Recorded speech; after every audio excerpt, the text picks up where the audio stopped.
Hello there, and welcome to our channel, where curiosity gets cozy and science takes the scenic route to slumber.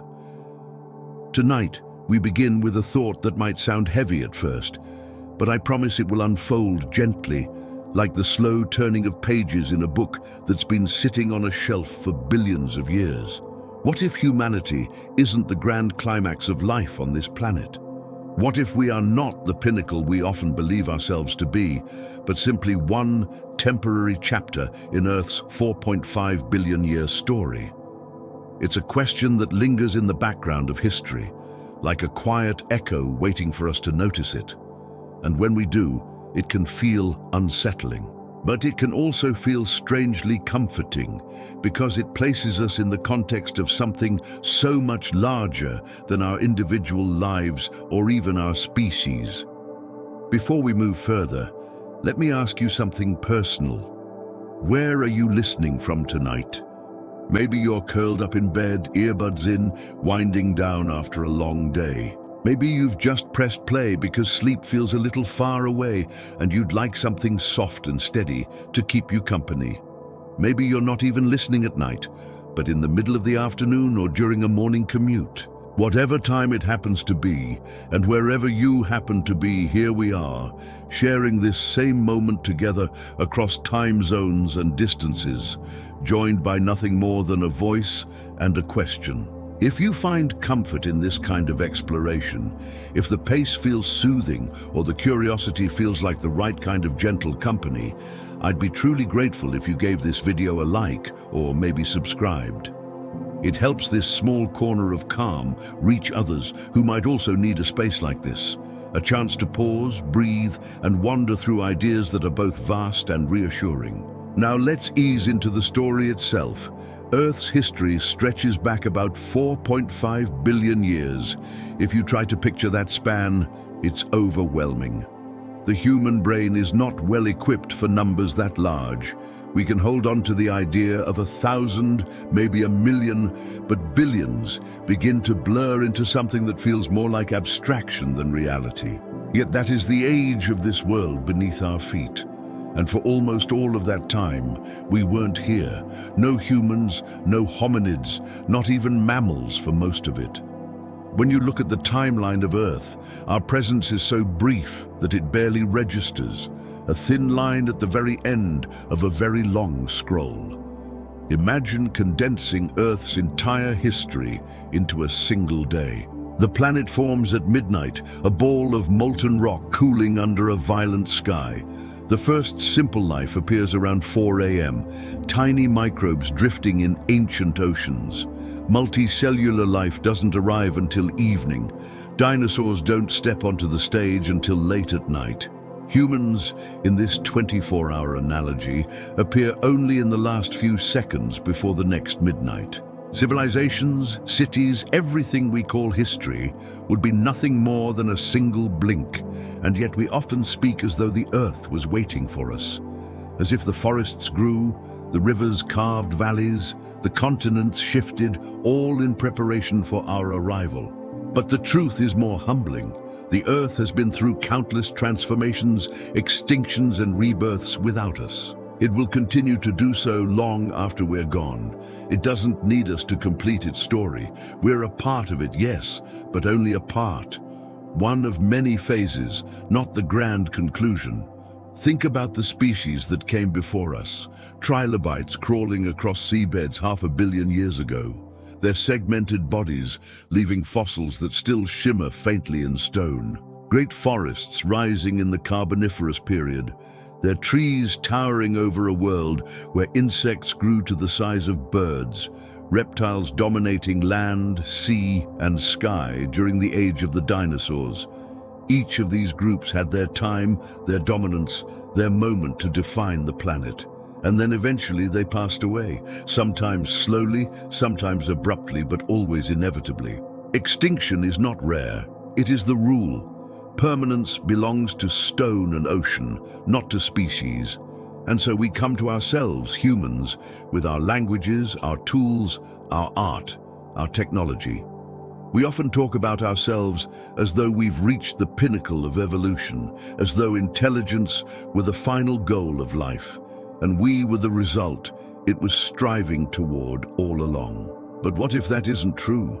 What if intelligence, at least the kind we have, is just one strategy among many, one experiment in the vast laboratory of evolution? Maybe it will endure for a time, maybe it won't. Perhaps another form of life unimaginably different from us will take the stage millions of years from now. To them, we might look like a fascinating but temporary experiment, just as we look at the dinosaurs or the ammonites today.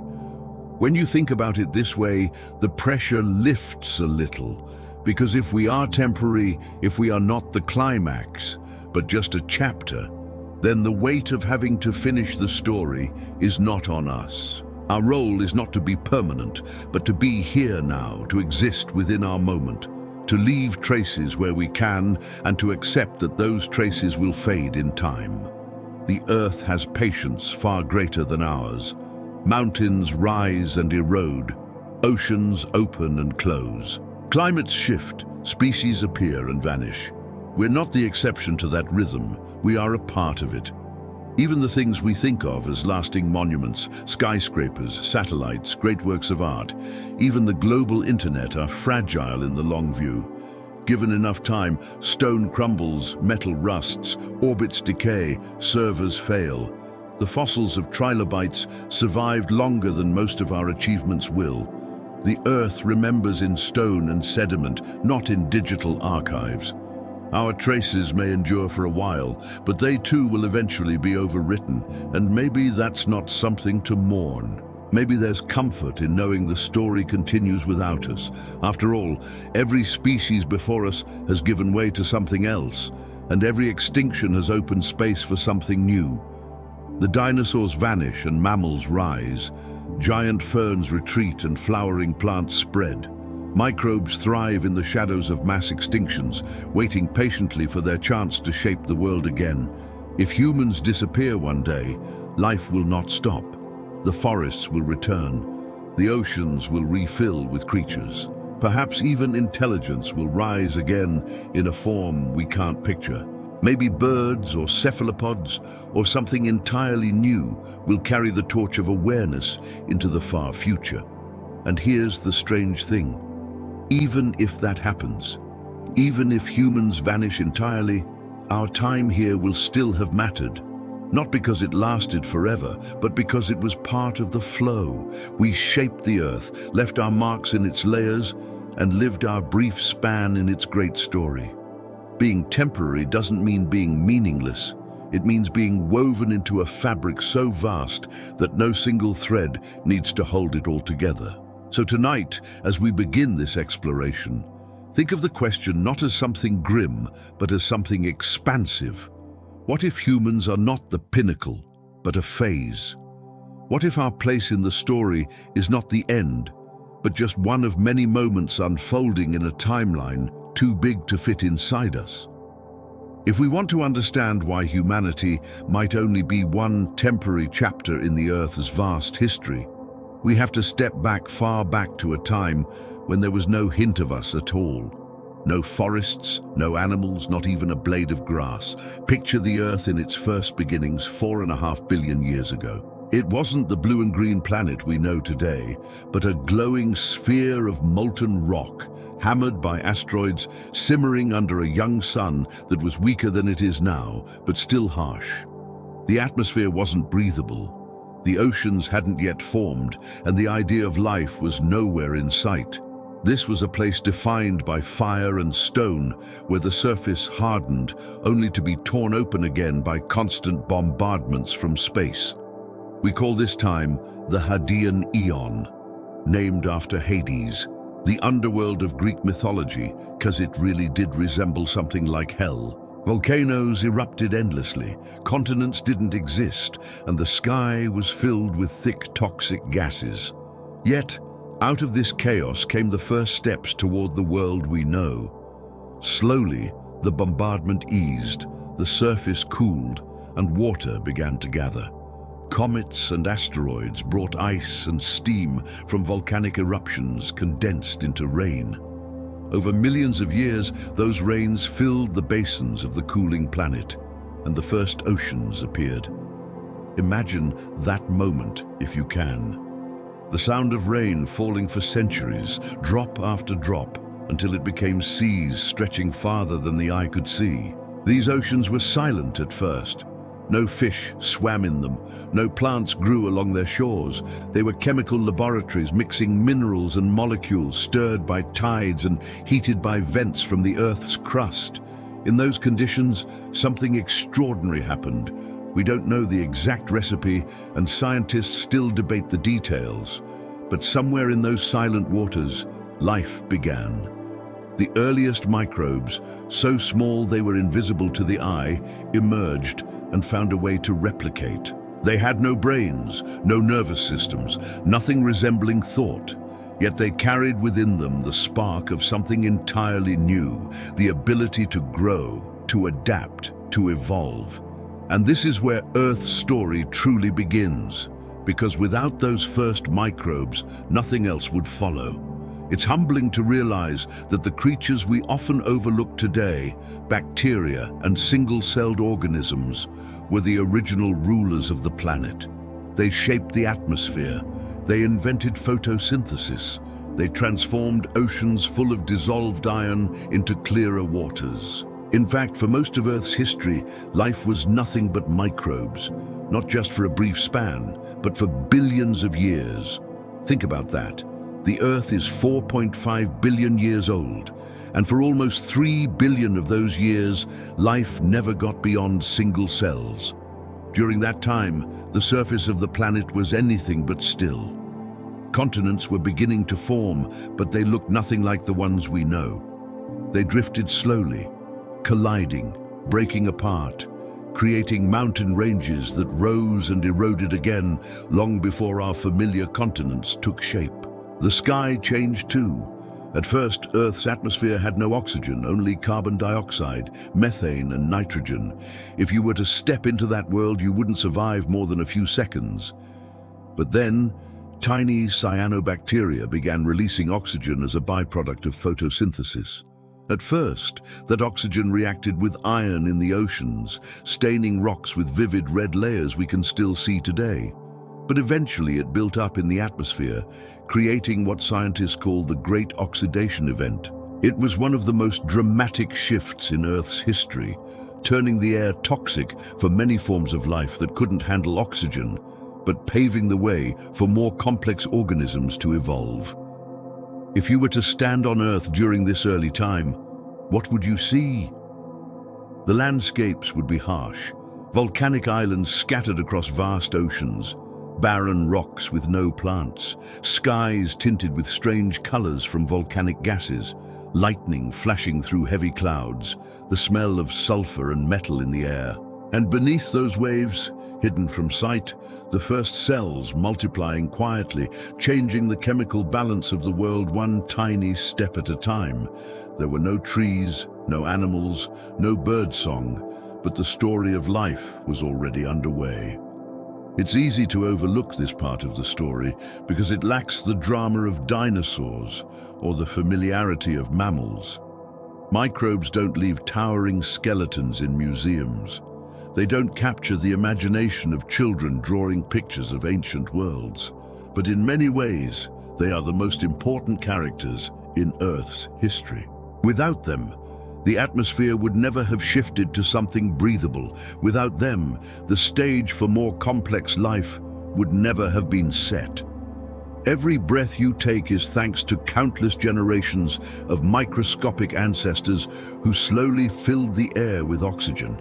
It's worth remembering this when we ask whether humans are the pinnacle of life. Because if dominance is measured in time, then microbes still win by a landslide. They've been here since the beginning, and they're still here now. They outnumber us. They outweigh us. They survive in environments we can't even approach, from boiling hot springs to radioactive waste to the crushing depths of the ocean. We often imagine intelligence as the ultimate achievement, but if survival is the measure, then the crown doesn't belong to us at all. It belongs to the microbes who have thrived through every catastrophe the Earth has thrown their way. When we look back at this earliest chapter of Earth's history, it becomes clear how fragile our place in it really is. Life didn't begin with us, and it certainly doesn't depend on us. The Earth's first inhabitants were not humans or even animals, but tiny cells that no one would notice unless they looked through a microscope. And yet, those tiny cells shaped the future in ways beyond their own comprehension. They didn't know they were laying the groundwork for forests or insects or mammals or people. They were just surviving, adapting, dividing, carrying on. And perhaps that's a lesson we can take too. Survival isn't about being the most dramatic or the most intelligent. It's about finding a way to fit into the rhythms of the planet, however harsh they may be. The Earth doesn't guarantee permanence to any of its inhabitants. It didn't to trilobites or to dinosaurs or to the great forests of the past. It certainly won't to us. But it does reward adaptability, patience, and resilience. Microbes have those qualities in abundance, which is why they are still here, still thriving, still waiting long after countless other species have vanished. As the Earth moved from these fiery beginnings into a world with oceans and the first stirrings of breathable air, the stage was being set for the next acts in its story. But those acts were still far away. For billions of years, the planet remained quiet by our standards. No sounds of animals, no rustle of leaves, no wings in the sky. Just the wind, the waves, the crackle of volcanoes, and the microscopic labor of cells multiplying in the dark. It was a patient beginning, slow and deliberate, and it reminds us that the Earth's timescale is not ours. What feels eternal to us is fleeting to the planet, and what feels unbearably long to us is only a moment in its memory. If you were to step back into the earliest eras of Earth's history, long after the firestorms of its formation had quieted and oceans had spread across its surface, you wouldn't find towering dinosaurs, lush forests, or even the simplest plants. You'd find a world ruled almost entirely by things too small to see. It's strange to imagine because when we picture life, we picture it in forms we can touch and recognize. Yet for most of Earth's history, the true rulers were microbes. They didn't just survive, they thrived. And in their own way, they reshaped the planet more dramatically than any creature that came after. The timeline alone is staggering. Microbes appeared over 3.5 billion years ago. To put that into perspective, if you condense the entire history of Earth into a single calendar year, microbes would arrive in mid-February, while humans wouldn't show up until the very last few minutes of December 31st. That means these tiny organisms had the planet almost entirely to themselves for 10 or 20 times longer than any recognizable animals. It was their world, and everything that came later owes its existence to them. These organisms weren't identical. Some were bacteria, some were archaea. Two domains of life that still dominate today. They developed astonishing ways to make a living in environments that to us would seem impossible. Some microbes drew energy from minerals dissolved in seawater, others from chemical reactions near volcanic vents, still others from sunlight once the trick of photosynthesis evolved. The remarkable thing about microbes is their flexibility. They don't need oxygen, they don't need mild temperatures, they don't need what we consider habitable conditions. As long as there's a source of energy and the right chemistry, some microbe will find a way. The greatest transformation they brought about was the oxygenation of the atmosphere. For the first billion years of their reign, Earth's skies contained almost no oxygen.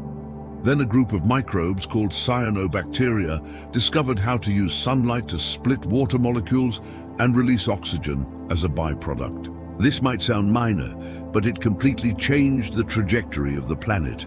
Oxygen at first was toxic to most other organisms. It triggered one of the earliest mass extinctions, wiping out countless species that had thrived in an oxygen-free world. But for those that could adapt, oxygen was a game changer. It allowed for more efficient energy use, setting the stage for larger, more complex cells and eventually multicellular organisms. Scientists sometimes call this event the Great Oxidation, and it's one of the most dramatic examples of life, altering its own planet. Imagine the irony.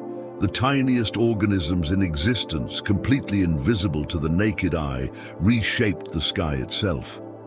And they didn't know it. Of course, microbes aren't conscious in the way we are. They weren't planning for the future. They were just surviving, replicating, competing. Yet in doing so, they accidentally wrote the script for everything that followed. Forests, animals, people, technology. None of it would exist without the oxygen those early cells released. And their story isn't just ancient history. Microbes are still with us, still dominating in ways we rarely notice. In fact, they vastly outnumber us. By some estimates, the number of microbes on Earth is in the nonillions. That's a 1 followed by 30 zeros. They inhabit every environment you can imagine. Boiling hot springs, deep sea vents where pressures would crush us instantly, frozen glaciers, acidic lakes, radioactive waste, even inside our own bodies. Right now, trillions of microbes are living in your gut, breaking down food, regulating your immune system, even influencing your mood. In subtle ways, scientists are still uncovering. It's humbling to realize that even today, in the so-called age of humanity, we are utterly dependent on microbes. Without them, we wouldn't digest food. Plants wouldn't absorb nutrients from soil. Ecosystems would collapse. We imagine ourselves as the dominant force on the planet. But the truth is that microbes still run the show behind the scenes. They are the foundation upon which every ecosystem is built. If we measure success in terms of longevity, microbes have already won. Species like us may come and go, but bacteria and archaea have been thriving for billions of years. They've survived asteroid impacts, ice ages, supervolcanoes, and the shifting of continents. They outlive the trilobites, the ammonites, the dinosaurs, and they'll almost certainly outlive us. There's a quiet lesson in that. Survival isn't about size or intelligence. It's about adaptability. Microbes have it in abundance, which is why they're still here. There's another fascinating part of their reign, one that connects directly to our own existence.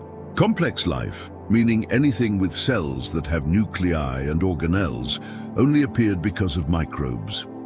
One of the leading theories in biology is that complex cells originated when one microbe engulfed another, and instead of digesting it, they formed a partnership. The engulfed cell became what we now know as the mitochondrion, the powerhouse of complex cells. This event, called endosymbiosis, was the spark that eventually led to multicellular organisms like plants, animals, and us. In other words, we are literally built on microbial partnerships. Every breath you take, every heartbeat, every thought in your brain depends on tiny organelles that were once free-living microbes. When you step back and think about this, the idea that humans are the pinnacle of life feels shaky. Microbes shaped the earth before us. They continue to sustain it now, and they'll remain long after we're gone. Our intelligence may be impressive, but their resilience is unmatched. They don't need cities or technology or art to secure their survival. Their strategies are simpler, but far more enduring. Consider this too. Most of Earth's living biomass is microbial. When we walk through a forest, we notice the towering trees, the birdsong, the scurrying animals. But beneath the soil, invisible to our eyes, lies a vast web of microbial life that outnumbers and outweighs all the animals combined. The forest above ground is only possible because of the unseen world below. It's a reminder that what we notice isn't always what matters most. If you zoomed out far enough, the age of microbes would dominate the timeline of life far more than ours ever will. Our age, if we get one at all, will likely be brief, a thin line on the fossil record. Microbes will have pages upon pages, entire volumes of Earth's story written in their favor. And maybe that's as it should be. They were here first. They've proven they can survive nearly anything. They are the invisible monarchs of this world, even if we rarely give them credit. As we think about whether humanity is temporary, it helps to remember that we live in a microbial world. We are guests here. And though we've made dramatic changes, the hosts are still the same tiny organisms that began their rule billions of years ago. They don't demand recognition. They don't even know they're in charge, but they are. And when our species eventually fades, as all species do, microbes will continue their quiet work. They will decompose our cities, recycle our remains, and carry on as they always have. Life on Earth does not depend on us, but it will always depend on them. They are the ancient foundation, the ever-present rulers, and the inevitable future. After billions of years, where microbes ruled the planet almost entirely unseen, the Earth began to change in ways that were visible, dramatic, and world-shaping. Oxygen was already creeping into the atmosphere thanks to cyanobacteria. But now it began to accumulate in larger amounts, and that changed everything. Oxygen made it possible for bigger, more complex organisms to appear. For the first time, life wasn't confined to the oceans alone. The stage was being set for a new era, one where the land itself would come alive. Imagine standing on the shore of a world before plants had spread across it. The land would look barren, mostly grey and brown, with rocky coastlines, dusty plains, and little vegetation beyond patches of algae or microbial mats. There were no forests, no grass, no flowers, nothing green at all. The air would feel strange to us, not yet fully rich in oxygen, and the climate would shift wildly between extremes. This was a planet waiting to breathe in a new way. Then, slowly, plants began to spread. It started with simple, moss-like organisms hugging the ground, small and low to the soil. These pioneers were the first to anchor themselves outside the ocean, drawing nutrients directly from rock and thin soils. Over millions of years, plants developed roots, stems, and leaves, and the landscapes of Earth were transformed. Suddenly, what had been bare stone became green. Hillsides were cloaked with vegetation, coastlines sprouted the first forests, and as plants grew larger, taller, and more numerous, they began to pump oxygen into the atmosphere at levels higher than ever before. This was one of the great turning points in Earth's story. Oxygen wasn't just a gas, it was a force that rewrote the possibilities for life. With more oxygen available, animals could grow larger and more active. Ecosystems could support new complexity. Insects flourished, some of them growing to enormous sizes in oxygen-rich air. Amphibians crept out of the water, followed eventually by reptiles. Every breath they took was made possible by the silent work of plants. Forests, in particular, changed everything. A single tree is not just a structure of wood and leaves. It is a machine for photosynthesis, drawing carbon dioxide from the air, releasing oxygen, and creating sugars that feed countless other organisms.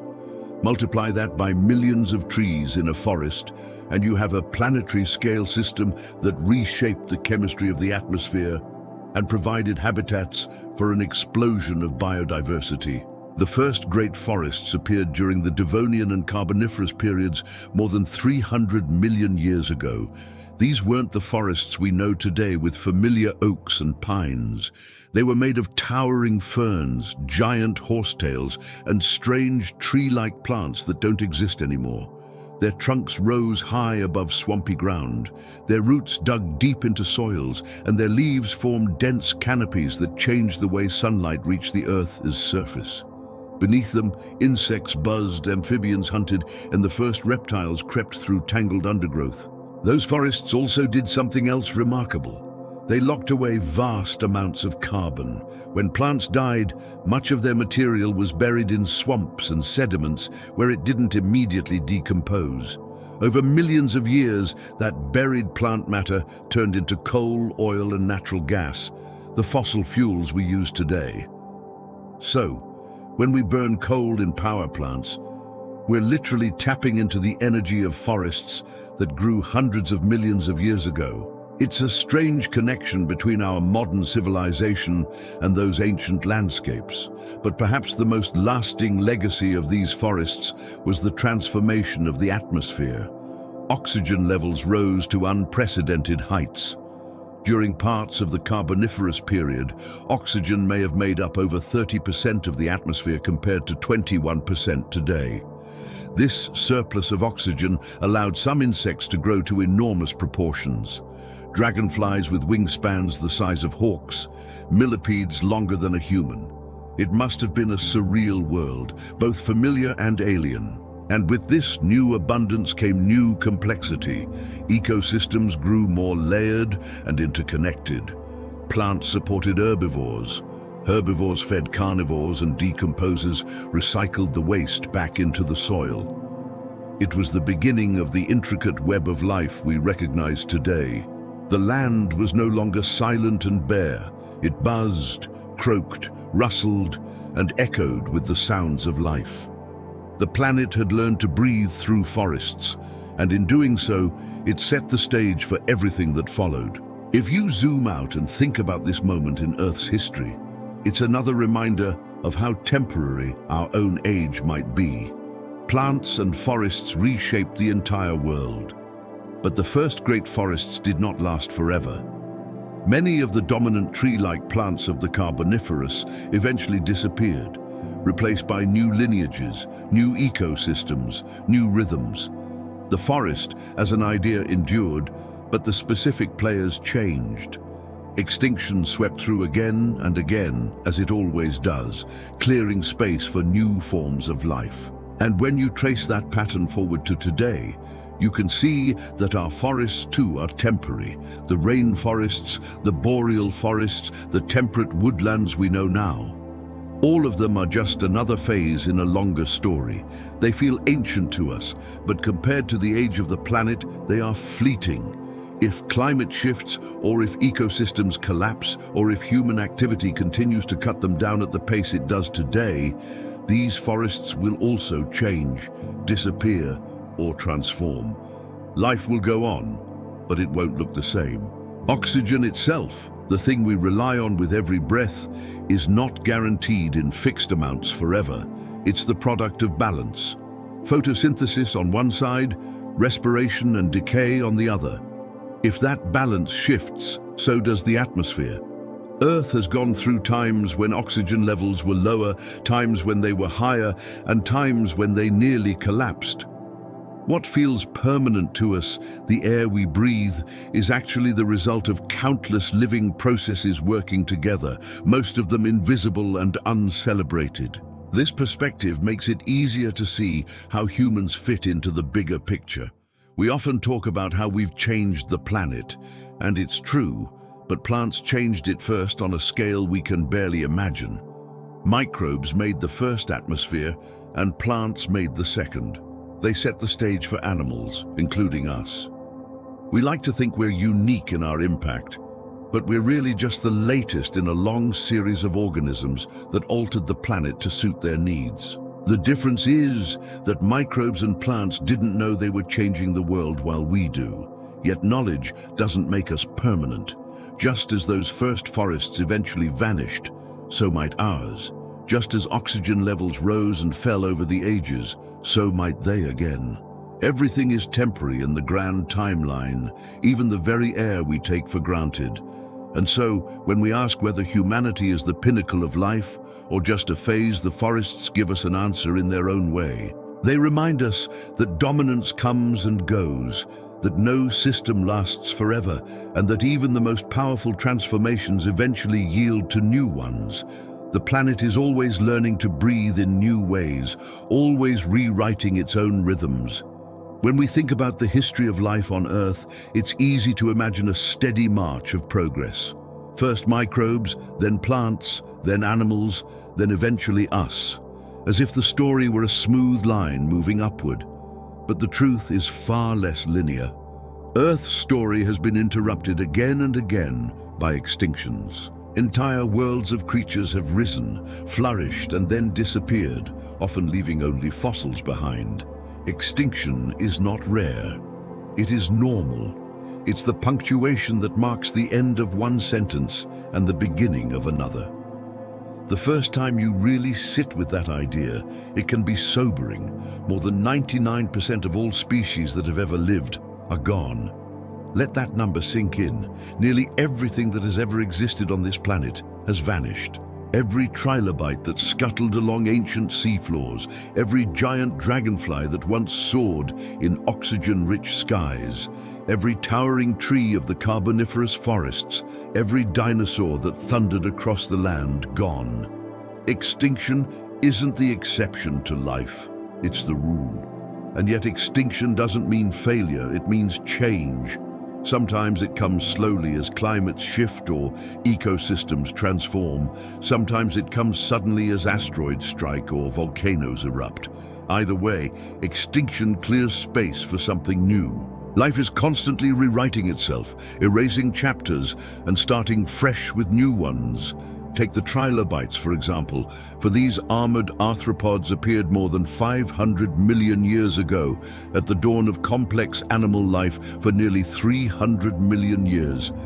They thrived in oceans all over the world. They were enormously successful, with thousands of species adapted to every niche imaginable.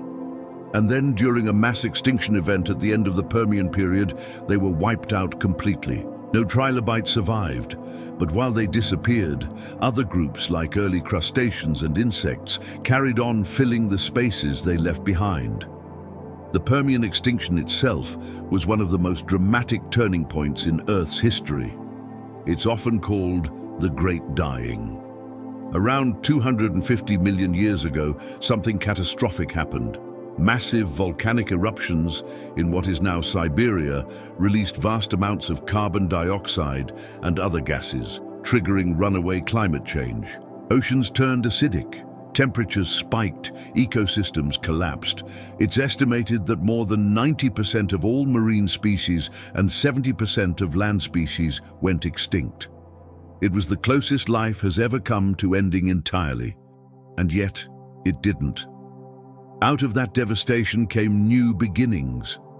The extinction that ended the Permian period set the stage for the rise of the dinosaurs.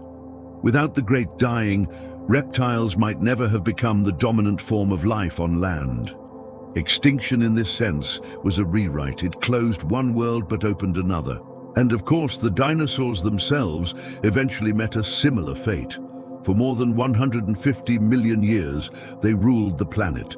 They diversified into countless forms, from towering sauropods to swift raptors to armored giants. Then around 66 million years ago, a large asteroid struck what is now the Yucatan Peninsula. The impact released unimaginable amounts of energy, triggering wildfires, tsunamis, and a nuclear winter effect that blocked sunlight for months or years. Plants withered, food chains collapsed, and the non-avian dinosaurs disappeared. But again, extinction wasn't the end of life. It was the turning of a page. Mammals, which had lived in the shadows of dinosaurs for tens of millions of years, suddenly had room to flourish. They diversified, adapted, and eventually gave rise to us. When you think about it this way, extinction is the engine of novelty. It's brutal, but it makes room for new experiments. Without mass extinctions, the history of life would look very different. Humans might not exist at all, but extinction doesn't always arrive in catastrophic bursts. Sometimes it creeps in quietly, almost unnoticed, as conditions shift over long time scales. A species might decline because a new competitor arrives or because its environment gradually changes. Think of the mammoths and saber-toothed cats of the last ice age. They weren't wiped out by a single asteroid or volcano. They faded slowly through a mix of climate shifts and human hunting pressure. For thousands of years, they coexisted with early humans, and then one day, they were gone. In this sense, extinction is a constant background hum in the story of life. Species are always appearing and disappearing, even without dramatic disasters. It's estimated that the average lifespan of a species is about 1 to 10 million years. That means extinction is baked into the very fabric of evolution. To exist is to be temporary. This brings us back to the question of where humans fit into this story. If 99% of species have already vanished, why should we be different? The Earth doesn't promise permanence to anyone. We like to think of ourselves as exceptional, but we're bound by the same rules as trilobites, ammonites, mammoths, and dinosaurs. Our intelligence may give us tools to adapt, but intelligence doesn't guarantee survival forever. Conditions change, and eventually even the most dominant species must yield. Yet extinction doesn't mean erasure. When a species vanishes, traces remain. Fossils, imprints, chemical signatures in rocks, even genetic material passed on through descendants or relatives. The story of life is written in these remnants. Every extinction leaves a record, a clue for those who come later to piece together. In that sense, extinction is less of an ending and more of a rewrite. The words may change, but the book continues. And there's another lesson here. Extinction is often framed as tragedy. And for us, in the short span of human perspective, it is when we lose species today, whether it's rhinos or tigers or coral reefs, it feels like a devastating blow. And it is for us, for ecosystems, for the creatures themselves. But in the long span of Earth's history, extinction is transformation. It's how the planet renews itself. This doesn't mean we should shrug off modern extinctions, far from it. Our responsibility is to care for the world we live in, to preserve the beauty and diversity around us. But it does mean we can recognize extinction as part of the larger rhythm of life, a rhythm that has been playing for billions of years. Perhaps the hardest part of this truth is recognizing that humans, too, are temporary. It's not easy to think about our own extinction. It feels personal in a way that the disappearance of dinosaurs or trilobites does not.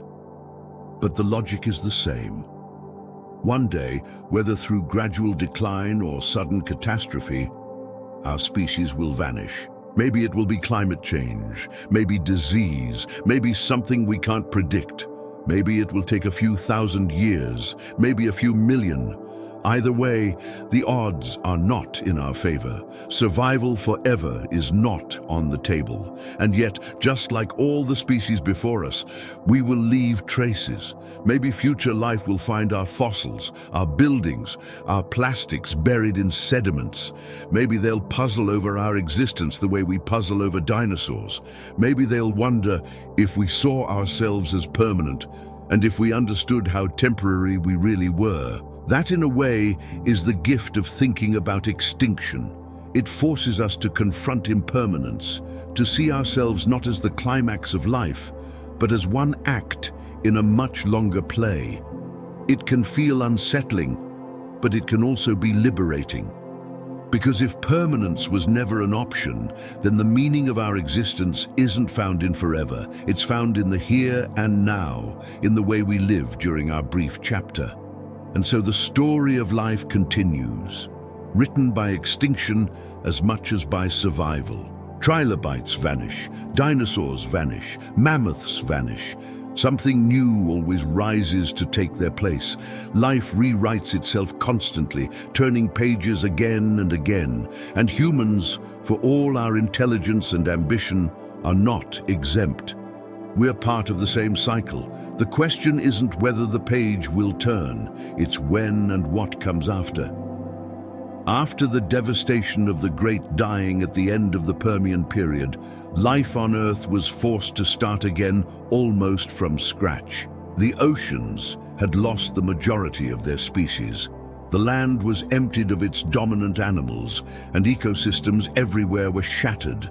But extinction, as brutal as it is, always leaves open space for something new. And what rose to fill that space would become some of the most iconic creatures in the history of the planet, the reptiles that we now group under the broad familiar banner of dinosaurs.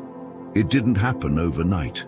In the early stages after the Permian extinction, the world was populated by survivors and opportunists. Reptiles diversified quickly, experimenting with new forms and body plans.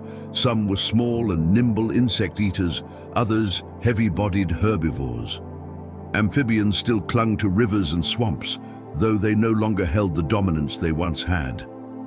The stage was unsettled, a kind of evolutionary free-for-all, where different groups competed to take over niches left vacant. Then, over millions of years, one group began to stand out.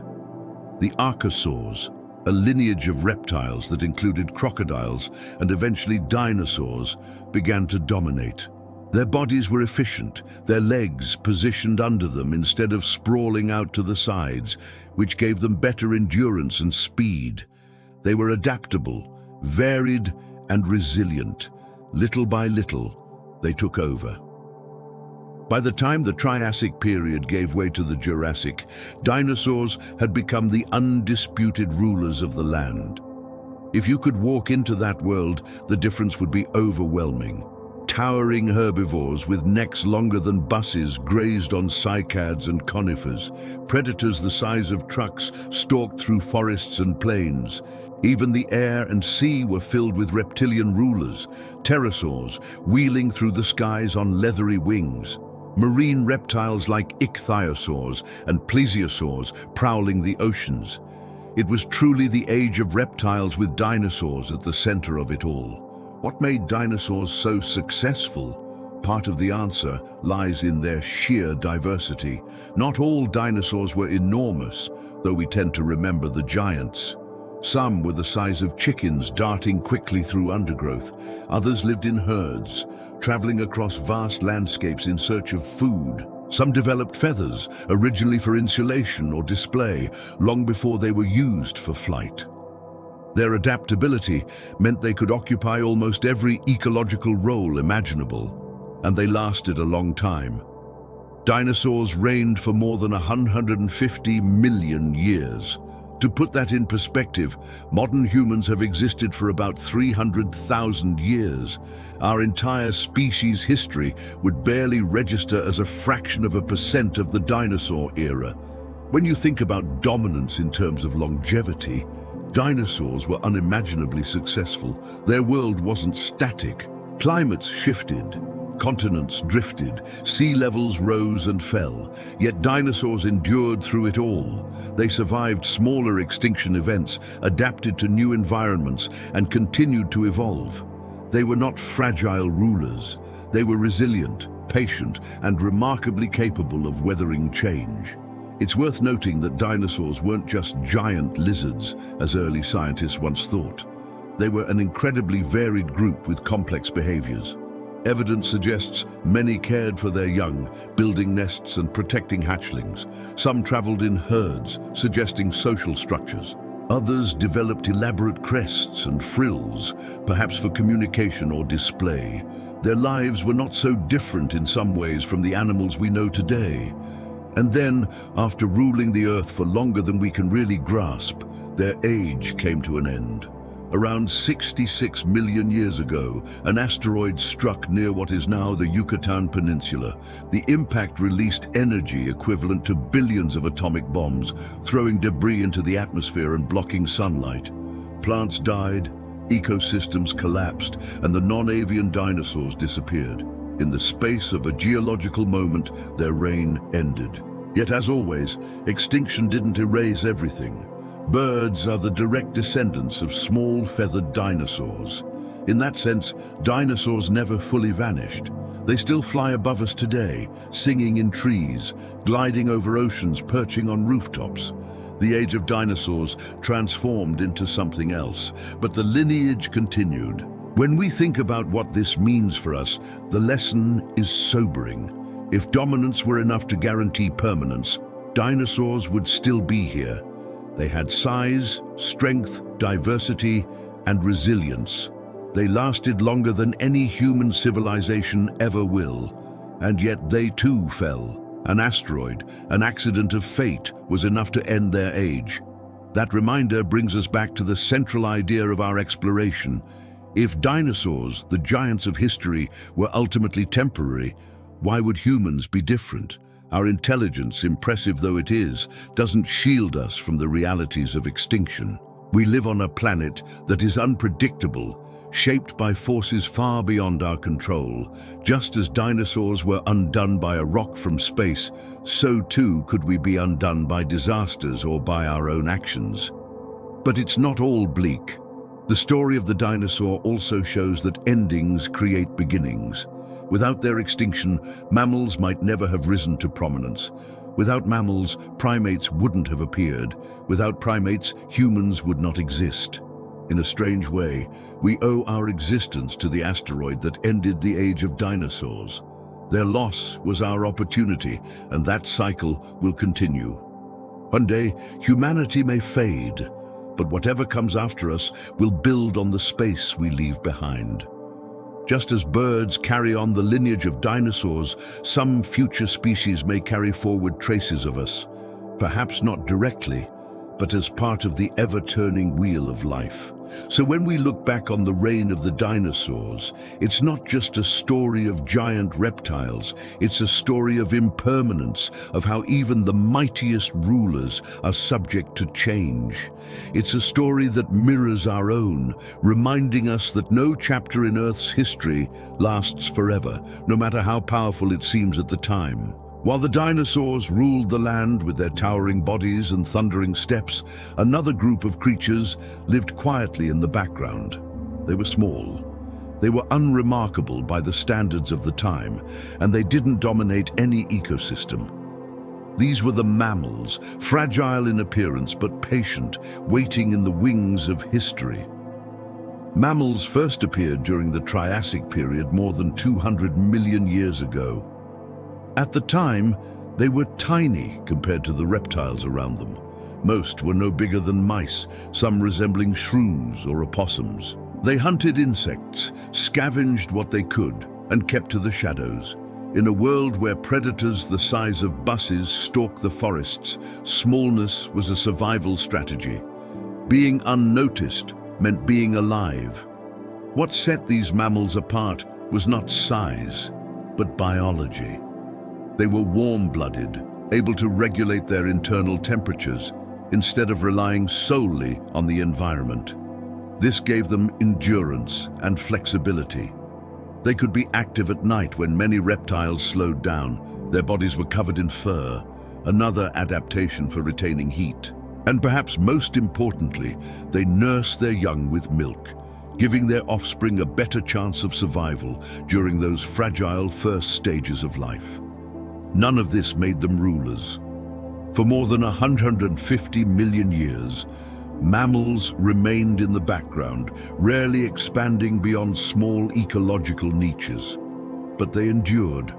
They lived alongside dinosaurs, beneath their feet, under their shadows, through changing climates, through the rise and fall of species much larger than themselves. They were survivors, and that patience would eventually pay off. Living small also shaped the way mammals developed.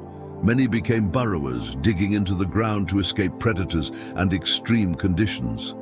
Some climbed trees, some scurried through underbrush, others swam in streams. Their variety grew slowly, quietly, without challenging the dinosaurs for dominance. It was not their time to rule, but their evolutionary groundwork was being laid piece by piece. Their brains were another subtle difference. Mammals had larger, more complex brains relative to body size than most reptiles. They developed sharper senses of smell and hearing, adaptations that helped them survive in the dark and avoid predators. Intelligence, in its earliest form, was beginning to take root. It wasn't the intelligence of humans yet, not by a long stretch, but the seeds were there. Then came the moment that would change everything. 66 million years ago, the asteroid struck.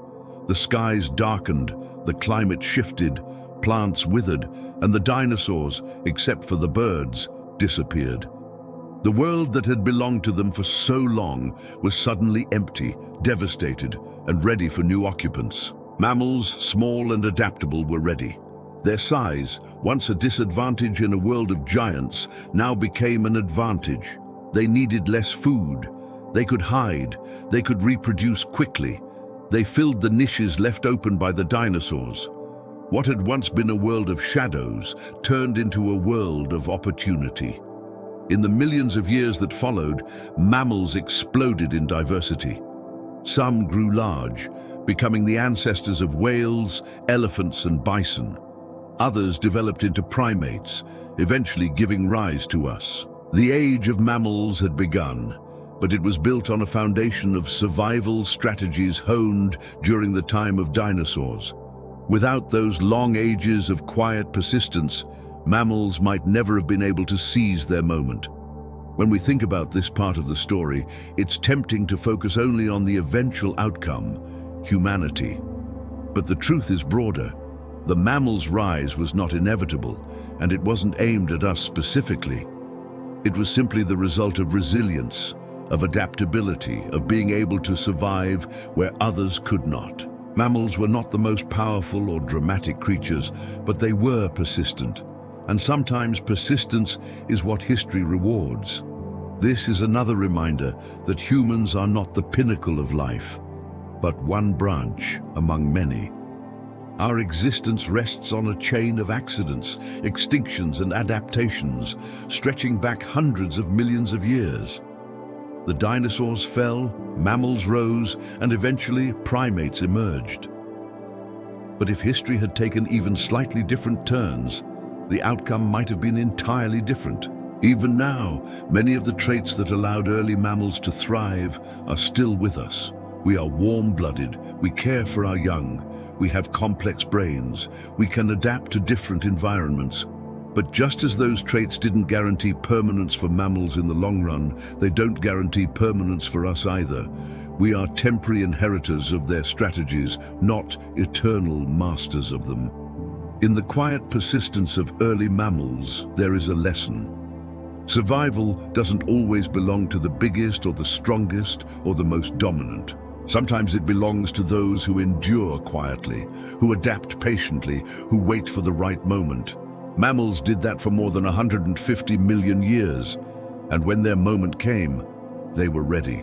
And so, as we consider humanity's place in Earth's story, it's worth remembering that we began not as rulers, but as survivors. Our ancestors were not kings of the landscape, but small, unnoticed creatures hiding in shadows. We carry that legacy with us, even if we rarely think about it. When mammals had spread across the earth and carved out their place after the fall of the dinosaurs, one branch began a slow journey that would eventually lead to us. It didn't happen quickly, and it didn't happen with the inevitability we sometimes imagine. There was no guarantee that primates would rise, no certainty that intelligence would blossom into something more. But piece by piece, through chance, environment, and adaptation, our ancestors found themselves on a path that would eventually create what we now call humanity. Our beginnings were fragile. The earliest hominins, appearing in Africa a few million years ago, were not kings of their world. They were small compared to the predators around them. They lacked sharp claws, heavy armor, or great speed. Survival wasn't easy. They lived in shifting environments where forests gave way to grasslands, where water sources moved, where food wasn't always predictable. In that landscape, survival depended less on brute strength and more on flexibility. One of the first sparks that set our lineage apart was the ability to use tools. Even before us, primates like chimpanzees had used sticks to fish termites from mounds or stones to crack nuts. But early humans began shaping stones deliberately, crafting edges for cutting, chipping them to make sharp points. This may not sound dramatic, but it opened new possibilities. With tools, our ancestors could butcher animals, cut plants more efficiently, and defend themselves more effectively. It was a small step toward controlling the environment rather than being entirely at its mercy. Then came fire. It's hard to overstate how transformative fire was. The earliest controlled use of fire is debated, but evidence suggests it stretches back hundreds of thousands of years. Fire provided warmth in cold nights, protection from predators, and a way to cook food. Cooking, in turn, unlocked more nutrients from meat and plants, fueling larger brains and more energy for survival. Fire was not just a tool, it was a force multiplier, something that expanded the boundaries of what was possible. Fire also changed the rhythm of life. Before fire, night was dangerous and limiting. After fire, humans could extend their days, gathering around flames, sharing food, telling stories. Some anthropologists suggest that language itself may have developed more fully in those hours by the fire, when people had time to communicate beyond immediate needs. Whether or not that's true, fire created space for culture, for reflection, for something more than survival. Language itself was another spark. It didn't appear all at once. Gestures, sounds, and expressions likely formed the earliest layers of communication. But over time, these grew into something structured, flexible, and powerful.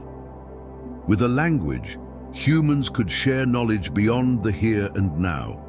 They could teach, plan, imagine, and coordinate in ways no other species had done before. Language allowed memories to be stored not just in brains, but in communities. It was the beginning of culture in the fullest sense. These two sparks, fire and language, changed everything. They gave early humans tools to survive in harsh conditions, to expand into new territories, and to build social bonds stronger than any single individual's abilities. But it's important to remember how fragile it all was. Our ancestors were never guaranteed success. They were vulnerable, often on the brink, shaped by droughts, famines, predators, and disease. Small groups huddled together, moving across landscapes, often facing the risk of disappearing entirely. Many did. Humanity is not a single uninterrupted line. The family tree of our species is filled with branches that ended. Neanderthals, Denisovans, and many other hominin species once shared the world with us.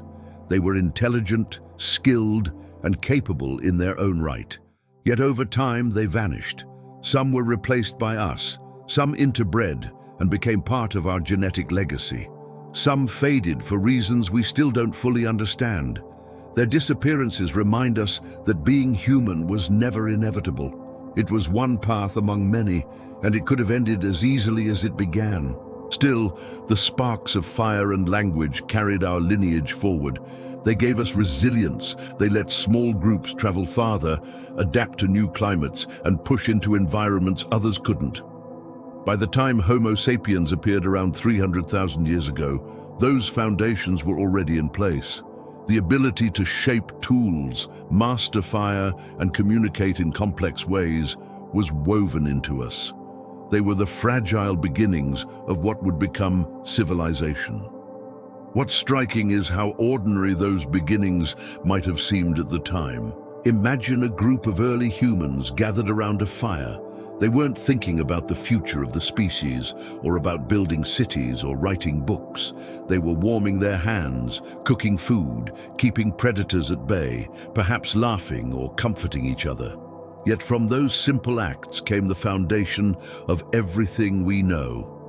And this again reminds us that humanity's story is not about destiny, but about chance and fragility. We rose not because we were guaranteed to, but because small advantages accumulated over long stretches of time. Fire was discovered, language evolved, culture took shape, each step built on the last, often in ways no one could have predicted. Our beginnings also show how dependent we are on cooperation. Early humans could not have survived alone. Fire needed tending, food needed sharing, children needed protecting. Language made that cooperation stronger. But the instinct to live together was always part of our survival. Humans are social, not because it's pleasant, but because it was necessary. So when we ask whether humans are the pinnacle of life or just a phase, it helps to look back at how fragile those first sparks were. We were never inevitable. We were never destined to last forever. We are the result of small survivors who learned to endure, who found sparks in fire and language, who managed to build something more than survival. And those sparks, though powerful, don't guarantee permanence. Fire can burn out, language can fade, cultures can collapse. Just as they began, they can end. Once fire and language gave us a foothold, humanity's story began to accelerate. For hundreds of thousands of years, the pace of change was slow. Tools shifted only gradually, lifestyles remained tied to hunting and gathering, and survival was still precarious. But somewhere along the way, the tempo quickened. Inventions built on each other, knowledge accumulated, and what once took millennia to change began to shift in centuries, then decades, then even faster. From the first chipped stones to orbiting satellites, the acceleration of human history has been staggering. It started small. Sharpened stones became spears and axes. Humans learned to fasten points to wooden shafts, turning simple rocks into weapons with range and force. Hunting became more efficient, defense more effective. With spears, groups could take down larger prey, feed more people, and expand into new environments. The balance between humans and the world around them began to tilt ever so slightly in humanity's favor. Then came the bow and arrow, a leap that added precision and distance to survival. Now, hunters could strike from farther away, reducing risk and increasing success. Small innovations like these compounded, and with each one, humans gained more control over their circumstances. But the real shift came with agriculture. Around 10,000 years ago, in several places across the globe, humans began to domesticate plants and animals. Farming replaced foraging. Instead of moving constantly in search of food, people stayed in one place, planting seeds, tending crops, raising herds. This was a turning point as dramatic as fire. It allowed for surplus food, larger populations, permanent settlements, and eventually cities. With agriculture came new tools, plows, irrigation systems, grinding stones. With cities came walls, roads, and marketplaces. With larger populations came hierarchies, governments, and organized religions. Every step of the way, the pace of change quickened. Writing appeared first as marks on clay tablets, then as alphabets carved into stone, painted on papyrus, inked on parchment. Language, once only spoken, now became visible, permanent, and transferable across time. Knowledge no longer lives solely in memory. It could be recorded, shared, preserved. This was another spark that accelerated everything. Civilizations rose and fell, each leaving behind contributions that built on what came before. The wheel, mathematics, astronomy, medicine, architecture, trade connected distant lands, spreading ideas as well as goods. Wars pushed technology forward in brutal ways, while peace allowed for art and science to flourish. Humanity was no longer simply surviving. It was reshaping the world. Metalwork transformed tools and weapons. Bronze, then iron, then steel, gave humans stronger materials to build with and fight with. Ships carried explorers across seas. Compasses, maps, and navigation tools shrank the world, linking continents. Printing presses multiplied books, spreading ideas faster than ever before. Telescopes revealed the scale of the cosmos. Microscopes, the hidden worlds within a drop of water. And then, in just the last few centuries, the acceleration became almost dizzying. The Industrial Revolution turned coal and steam into engines of power, moving machines that transform production, transportation, and daily life. Trains shrank distances on land.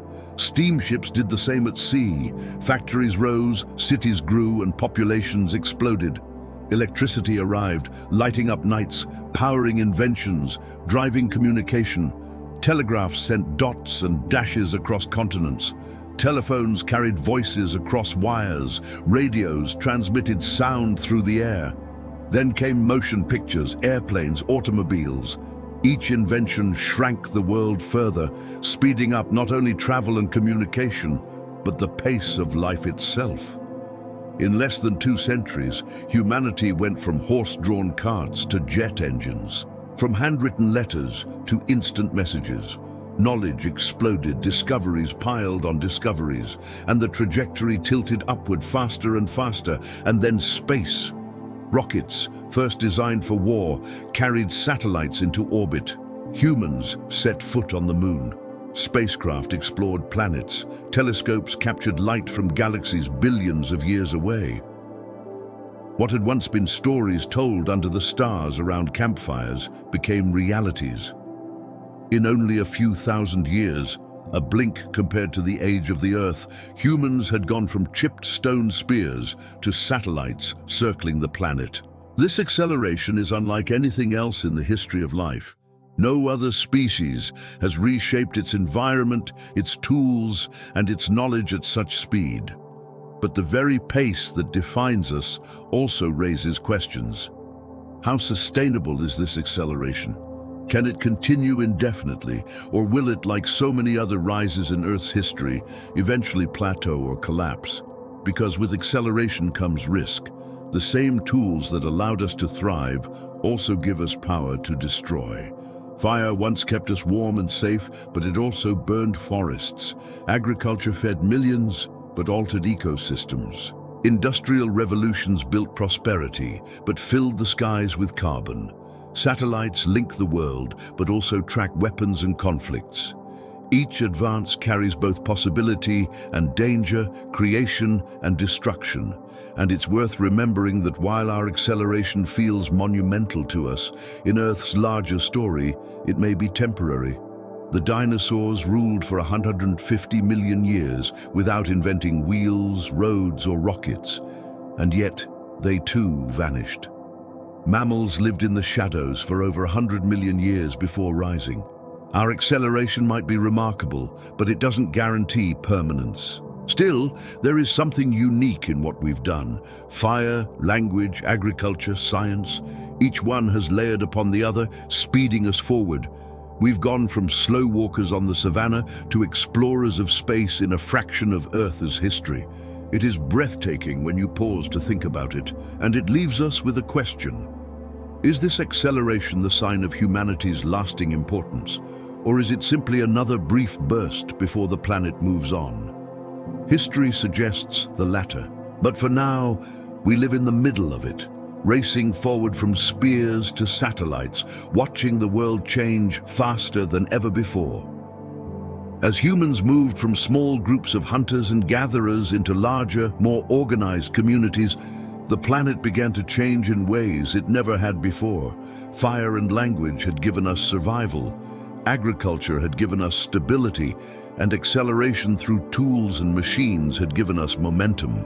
But it was when we began building permanent settlements, sprawling cities, and systems of trade and industry that the Earth itself started to bear our signature in undeniable ways. Our presence became visible not just in artifacts and fossils, but in the very surface of the planet. Cities are one of the clearest marks of our species. From their beginnings, they represented something more than just clusters of homes. They were centers of culture, governance, trade, and technology. Jericho, Uruk, and Mohenjo-Daro stand among the earliest known examples, thousands of years old, where people gathered in numbers larger than any single family group could sustain. Once humans began clustering together, specialization emerged. Some grew food, some built structures, some crafted tools, some governed. This division of labor created complexity, and complexity created momentum. Stone gave way to brick, mud gave way to marble, wood gave way to steel and glass. Cities rose and fell, some leaving ruins that still inspire awe, others leaving only faint traces in the ground. Yet the idea of the city persisted. Today, more than half of the world's population lives in urban environments, and the glow of human settlement can be seen from orbit. It is one of the clearest signals that Earth is a planet touched deeply by a single species. But cities are only one part of the stamp. The way we've altered the chemistry of the atmosphere is another. When humans began burning wood and later coal, oil and gas to power our machines, the balance of carbon dioxide in the air began to shift. It was a small change at first, almost invisible, but as industries grew, as cars multiplied, as power plants spread, the scale of carbon emissions increased. Today, the concentration of carbon dioxide in the atmosphere is higher than it has been in millions of years. This single fact links us directly to the fate of the planet's climate. The warming we're seeing, the melting glaciers, the shifting weather patterns, they're all part of our stamp. No other species has ever altered the atmosphere in this way, and it will be one of the clearest markers of our existence long after we are gone. Layers of ice and sediment in the distant future will show the sudden spike, the abrupt signal of human industry. Our footprint is also in the landscapes themselves. We cut forests for timber and farmland. We dam rivers to control water. We mine mountains for minerals. We carve highways across continents. Satellites reveal grids of fields, glowing roads and scarred surfaces that are unmistakably artificial. The planet, once shaped almost entirely by geology, tectonics and climate, is now reshaped by human hands. And then there is plastic. Created barely a century ago, it now exists everywhere. In landfills, in oceans, in the bodies of animals, in the sediments that will harden into future rock.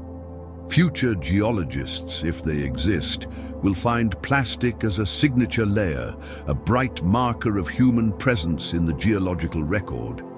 It will be one of the indelible fingerprints of our time, long after our cities have crumbled and our machines have rusted away. Agriculture, too, has left its mark. Domesticated crops like wheat, corn, and rice dominate vast areas of the planet. Domesticated animals like cattle, pigs, and chickens exist in numbers that dwarf wild populations.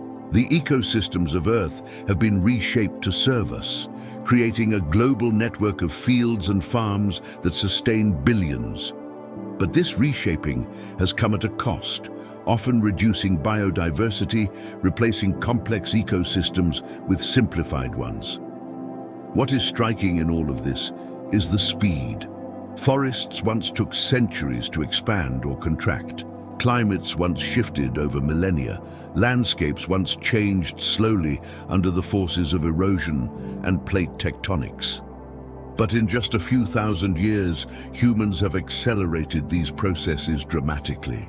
In only a few centuries of industrialization, we have altered the atmosphere, reshaped continents, and redistributed species around the globe. And this raises the question at the heart of our exploration. Does leaving a big stamp mean we are permanent? The evidence from Earth's history suggests otherwise. Trilobites once dominated oceans for hundreds of millions of years, leaving behind vast fossil beds.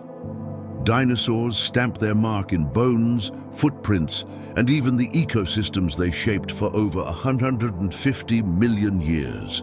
Yet they are gone. Their marks remain, but their reign ended. Our stamp may be clear, but clarity does not equal permanence. It may mean that the evidence of us will linger in plastics, in carbon layers, in altered landscapes, but it doesn't mean we ourselves will endure. In fact, the scale of our changes may even hasten our decline, altering the climate, reducing biodiversity, and straining ecosystems could make survival more difficult in the long term. Still, there is something undeniable about the way humans have inscribed themselves on Earth. From orbit, the lines of cities shine like constellations. From deep time, our alterations to carbon and chemistry will remain as signals. Our roads, our dams, our waste, our monuments.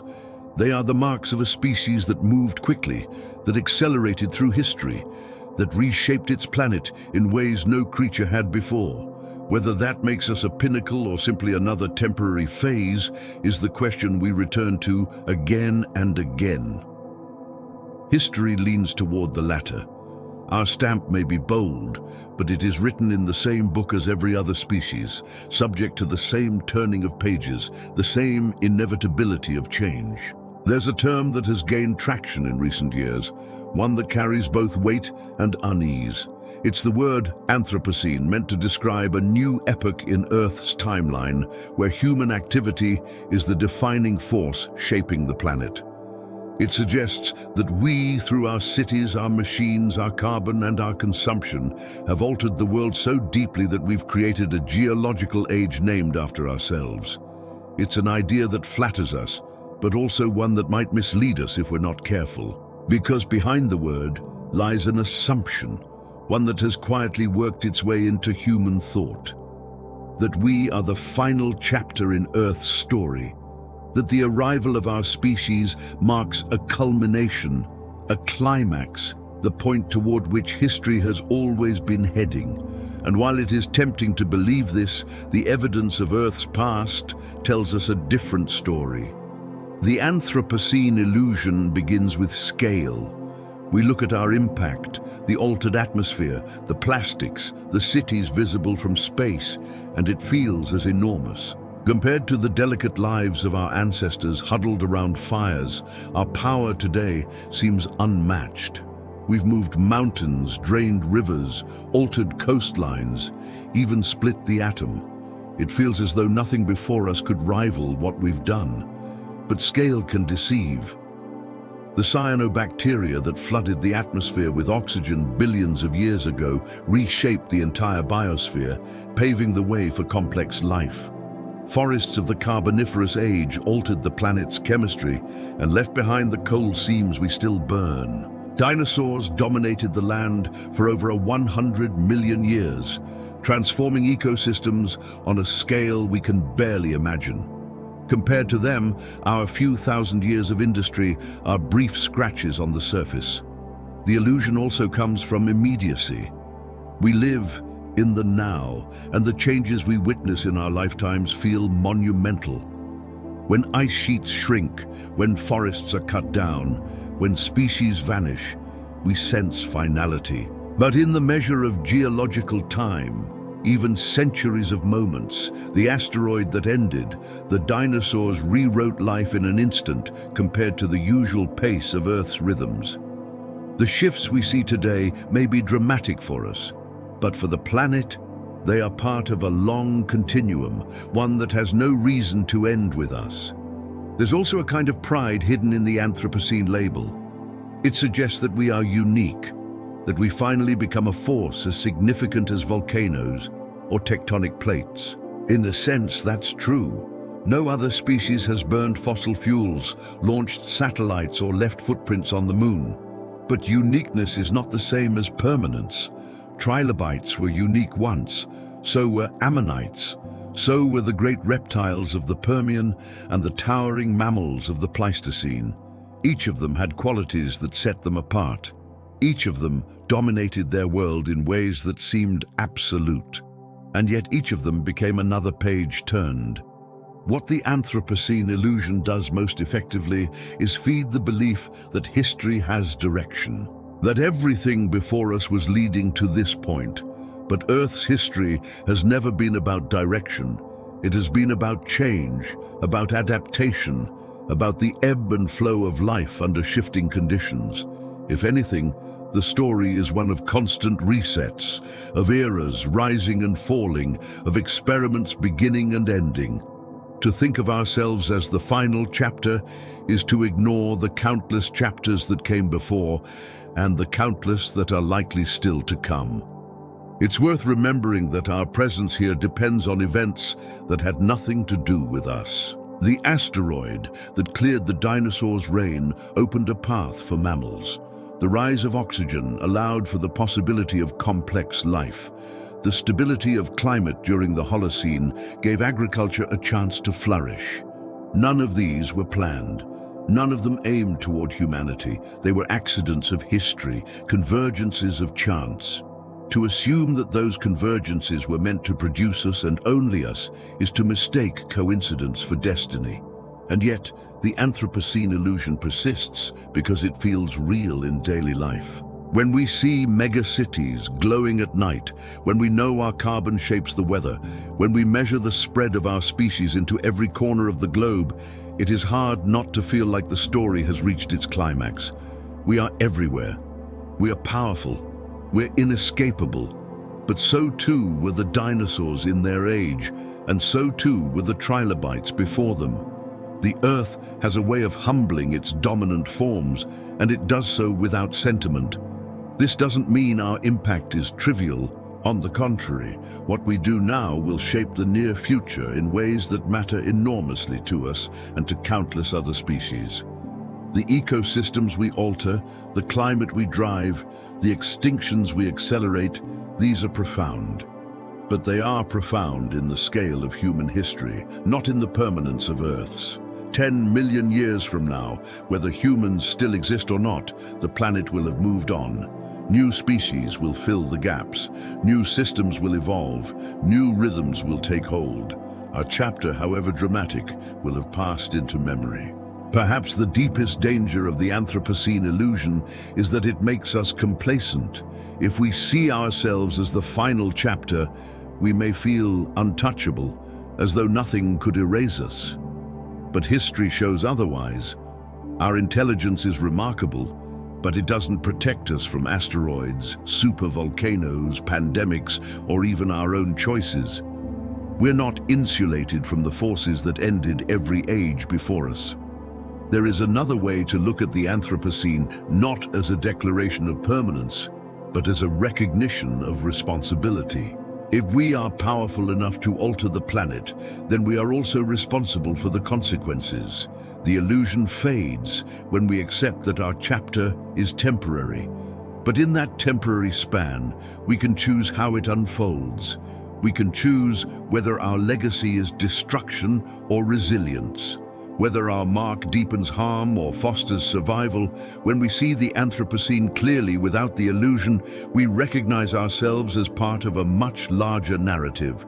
We are not the climax of Earth's story, but a moment within it, a moment capable of great impact, yes, but still a moment. And when that moment passes, as it inevitably will, the story will continue without us. When we think about dominance, it's easy to imagine it as something solid, something that once achieved will last. We look at great cities, powerful nations, and sprawling empires, and they seem unshakable. Their monuments rise above landscapes, their armies march across borders, their influence stretches beyond their own lifetimes.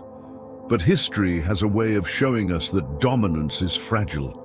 Every civilization, no matter how mighty it once appeared, has eventually cracked and fallen. The earliest civilizations remind us of this. Take Mesopotamia, often called the cradle of civilization. It was here that humans first built cities, developed writing, and organized large-scale agriculture. For centuries, city-states like Uruk and Babylon thrived. Their walls seemed impenetrable, their temples eternal, yet floods, droughts, invasions, and internal struggles weakened them again and again. Kingdoms rose, but none lasted forever. Today, the ruins of those cities are silent reminders that permanence was never theirs. Egypt, with its pyramids and pharaohs, seemed immortal to those who lived under its rule. The Nile provided food, trade, and stability. Dynasties endured for thousands of years, a span longer than most other civilizations could dream of. And yet Egypt too fractured, absorbed by foreign powers, transformed into something else. Its monuments still stand, but the culture that built them is long gone. Rome is another striking example. At its height, The Roman Empire stretched across Europe, North Africa, and the Middle East. Its roads, aqueducts, and laws bound millions together. Roman legions enforced its will. Roman architecture reshaped landscapes. Roman culture seemed unstoppable. But over time, pressures mounted. Corruption, economic strain, overexpansion, and waves of invasions eroded its strength. Eventually, Rome split, weakened, and collapsed. Its ruins remain. Its ideas echo in our institutions, but the empire itself became history. What these examples show is that dominance is never as permanent as it feels in the moment. Civilizations often crumble under a mix of pressures, both external and internal. Sometimes it's environmental, drought, famine, disease. Sometimes it's political, corruption, inequality, unrest. Sometimes it's military, invasions, uprisings, wars. Often it's all of these together, weaving a web of fragility beneath a facade of strength. The Mayan civilization built vast cities in the forests of Mesoamerica, with towering temples and sophisticated knowledge of astronomy. For centuries they thrived, creating art, architecture, and systems of governance. But eventually environmental stress, deforestation, and prolonged drought combined with internal conflict to unravel them. Their great cities were abandoned, left to be swallowed by the jungle. The same pattern appears in countless places.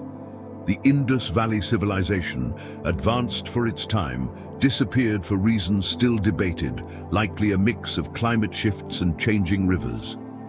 The Anasazi of the American Southwest built remarkable cliff dwellings, only to move on after droughts made survival impossible. Civilizations large and small rise with energy and optimism, but over time cracks appear, and the weight of those cracks brings them down. If we look closely, the fragility of dominance is not an exception but a rule. No system, no matter how advanced, is immune to collapse. And this brings the lesson directly to us, because if Egypt, Rome, Mesopotamia, and countless others could fall, what makes us think our global civilization is immune? Today, our dominance feels more secure than ever. We have technology that links the world instantly. We have cities larger than the entire nations of the past. We have medicine that cures diseases once fatal, machines that span the skies, satellites that orbit the Earth. We produce food on massive scales. We control rivers. We reshape landscapes. But so too did the great civilizations of the past feel secure right up until they didn't. Our vulnerability is not so different from theirs. Climate change threatens agriculture and stability, just as droughts weakened past societies. Political divisions, inequality, and corruption strain governments just as they did in Rome. Conflicts and wars destabilize regions as they always have. And in addition to these old threats, we face new ones. Nuclear weapons, global pandemics, and technological risks that earlier civilizations never imagined. Dominance in the end is always fragile because it relies on balance. Balance between people and environment, between rulers and ruled, between expansion and sustainability. When balance breaks, cracks widen. Once those cracks grow, even the strongest walls fall. This is not to say collapse always erases everything. When civilizations fall, they often leave behind fragments that shape the next. Rome's laws influenced Europe for centuries. Egypt's monuments inspired generations. Mesopotamia's writing gave us alphabets. The fall of one society can clear the way for another, just as the extinction of one species makes room for the rise of another. Endings feed beginnings, but it does mean that we should view our own dominance with humility. Our skyscrapers, our power grids, our internet. They may feel eternal, but so too did the pyramids, the aqueducts, the temples, and the libraries of past ages. Time showed that nothing built by human hands is beyond decay. The fragility of dominance reminds us that permanence is an illusion. We are not immune to the forces that undid every civilization before us. We live in a chapter of abundance and connection, but history suggests it will not last forever. One day our cities too may fall silent, our monuments weather, our systems unravel. The earth will continue, but our dominance will fade. When we think about a world after humanity, it can feel like a grim exercise, a vision of absence and silence. Yet if we shift the perspective away from us and back onto the planet itself, the story becomes less about endings and more about transformation. Because Earth has seen countless eras come and go, countless rulers rise and fall, and through it all, it has healed, adapted and renewed in ways that surpass what any single species imagines while it's here. If humanity were to vanish, Earth would not pause. It would change. The first days and weeks after us would carry traces of sudden stillness. Cities would remain, lights would flicker until grids failed. Airplanes would fall silent. Cars would stall on empty highways. Without people to tend them, power plants would shut down, water systems would dry or flood, and buildings would begin their slow surrender to weather. Pets and livestock would roam or struggle depending on their environments. For a brief moment, the world would seem frozen in the shape we left it, like a stage abandoned mid-performance. But already, the processes of healing would begin. Plants would be the first to reclaim what we built. Cracks in pavement would widen as roots pushed through. Vines would creep up walls. Grasses would spread across empty lots. Trees would seed themselves in open spaces. Within a few decades, most cities would be softened by greenery. Without constant clearing, forests would return where we once farmed. Prairies would spread where highways cut across the land. Wetlands would reform where rivers had been dammed. The planet has always been ready to cover scars once pressure is released. Animals, too, would move back into places we kept them from. Wolves and bears would reclaim forests in Europe and North America. Elephants might roam farther in Africa and Asia without poachers and fences. Deer, foxes and wild boars would thrive in abandoned suburbs. Birds would nest in crumbling towers, bats in tunnels, owls in attics. Species that had been pushed to the margins would expand again, filling the niches we once dominated. Oceans would begin to recover from centuries of overfishing. With no trawlers dragging nets, fish populations would rebound. Whales would migrate freely without ships to collide with or sonar to disrupt them. Coral reefs, though stressed by warming and acidification, might have a chance to stabilize if carbon levels declined over millennia. Life in the seas has always been quick to adapt when pressure is lifted, and given time, it would flourish again. Carbon itself would take longer to balance. The atmosphere we have altered would not reset overnight, but forests regrowing on abandoned farmland would absorb some of it. Soils would lock away more. Over centuries, the planet would slowly draw down excess carbon. Ice sheets might still retreat or vanish in the near term. Seas might still rise. Climates might still shift. But without us burning fuels and clearing forests, new equilibria would form. Life would continue, reshaping itself to fit the changed world, just as it has after every past upheaval. Our monuments would not last forever. Glass towers would shatter, steel would rust, concrete would crumble. Within 1,000 years, few modern buildings would still stand intact. Within tens of thousands of years, even the grandest cities would be ruins buried under soil and forest. Only the most durable structures, stone monuments, underground tunnels, perhaps the carved faces of mountainside statues, would linger as faint echoes of us. Plastics, oddly, might be our longest-lasting trace, embedded in sediments and forming strange new composites. In the long arc, life would not just return, but diversify. Evolution would continue, new species would emerge, ecosystems would grow in complexity, perhaps birds would radiate into new forms, or mammals would evolve traits we can't imagine. Perhaps some surviving primates would grow more intelligent over millions of years, repeating in their own way the experiment of consciousness. or perhaps entirely different lineages. Cephalopods, insects, reptiles would find paths into new dominance. The future would be as open and surprising as the past has always been. Renewing is not just about ecosystems, but about balance. Without human industry, rivers would meander back into old courses. Wetlands would spread. Coastlines would shift naturally. The noise of machines would vanish, leaving soundscapes of wind, water, and animals. Night skies would darken without artificial light. Stars shining again, as they did for most of Earth's history. The rhythms of the planet would return to cycles of sun, moon, tide, and season without interference from electric grids or industrial schedules. This doesn't mean the Earth would return to some imagined pristine state. The traces of us would remain in altered climates, in redistributed species, in geological layers. Invasive species we spread would still exist in places far from their origins. Domesticated animals might adapt into wild forms or fade away. The scars of mining and waste might linger for millennia, but the overall story would be one of adaptation, of life weaving around what we left, of nature filling the spaces we no longer occupy. And so, a world after humanity would not be barren, but abundant. It would be quieter in human terms, but louder in natural ones.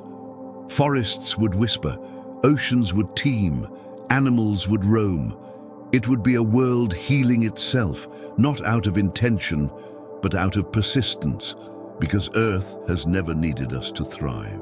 Life existed for billions of years before us, and it will exist for billions after us. This perspective reframes our place. Rather than seeing ourselves as the final guardians of the planet, we can see that the planet carries on regardless. Our presence is a phase, our dominance a moment. If we vanish, the story does not end. It simply shifts. The idea of Earth healing and renewing after us may sound humbling, even unsettling, but it can also be comforting. It reminds us that life is resilient, that the planet has endurance beyond any single species. It reminds us that while we may leave scars, time and life will cover them. It reminds us that endings for us are not endings for Earth. When people imagine the end of humanity, one of the most persistent questions follows quickly behind. If we disappear, could something like us ever rise again? Not exactly humans, of course, but intelligence of a similar kind. The ability to reason, to build, to speak, to reshape the environment with thought and intention rather than instinct. Is intelligence a rare accident that will never repeat, or is it one of evolution's drafts? An idea so useful that it might appear again and again until the conditions are right. To even think about this, we first need to understand how unlikely our own path was. Our brains did not emerge fully formed, nor was there any grand plan guiding them. They were the product of a series of pressures: survival in shifting climates, the need for cooperation, the benefits of communication, the usefulness of tools. Our intelligence was an accumulation, not a leap. Millions of years of small steps layered into something that, when we look back, feels extraordinary. But to the Earth, it was just another adaptation. Other species have shown glimmers of this path. Crows and ravens use tools, bending twigs to fish out insects, dropping nuts onto roads for cars to crack. Octopuses solve puzzles, escape enclosures, recognize individuals. Dolphins communicate in complex patterns, teaching behaviors across generations. Elephants display memory and empathy, mourning their dead. These are not small signs. They show that intelligence is not ours alone, that the seeds of it exist across the tree of life. But seeds do not always grow into forests. Many of these species are constrained by their bodies, their environments, or the pressures they face. Octopuses are brilliant, but their short lifespans limit cultural transmission. Crows are clever, but wings and beaks make it harder to build complex technology. Dolphins are social, but the ocean environment restricts fire, metal, and construction. In each case, Intelligence shines, but conditions keep it from expanding in the way it did for us. So the question is not whether intelligence could appear again. It already has in smaller ways. The question is whether it could accumulate into something world-shaping. And for that, the key may be the same as it was for us. Environment, cooperation, and chance.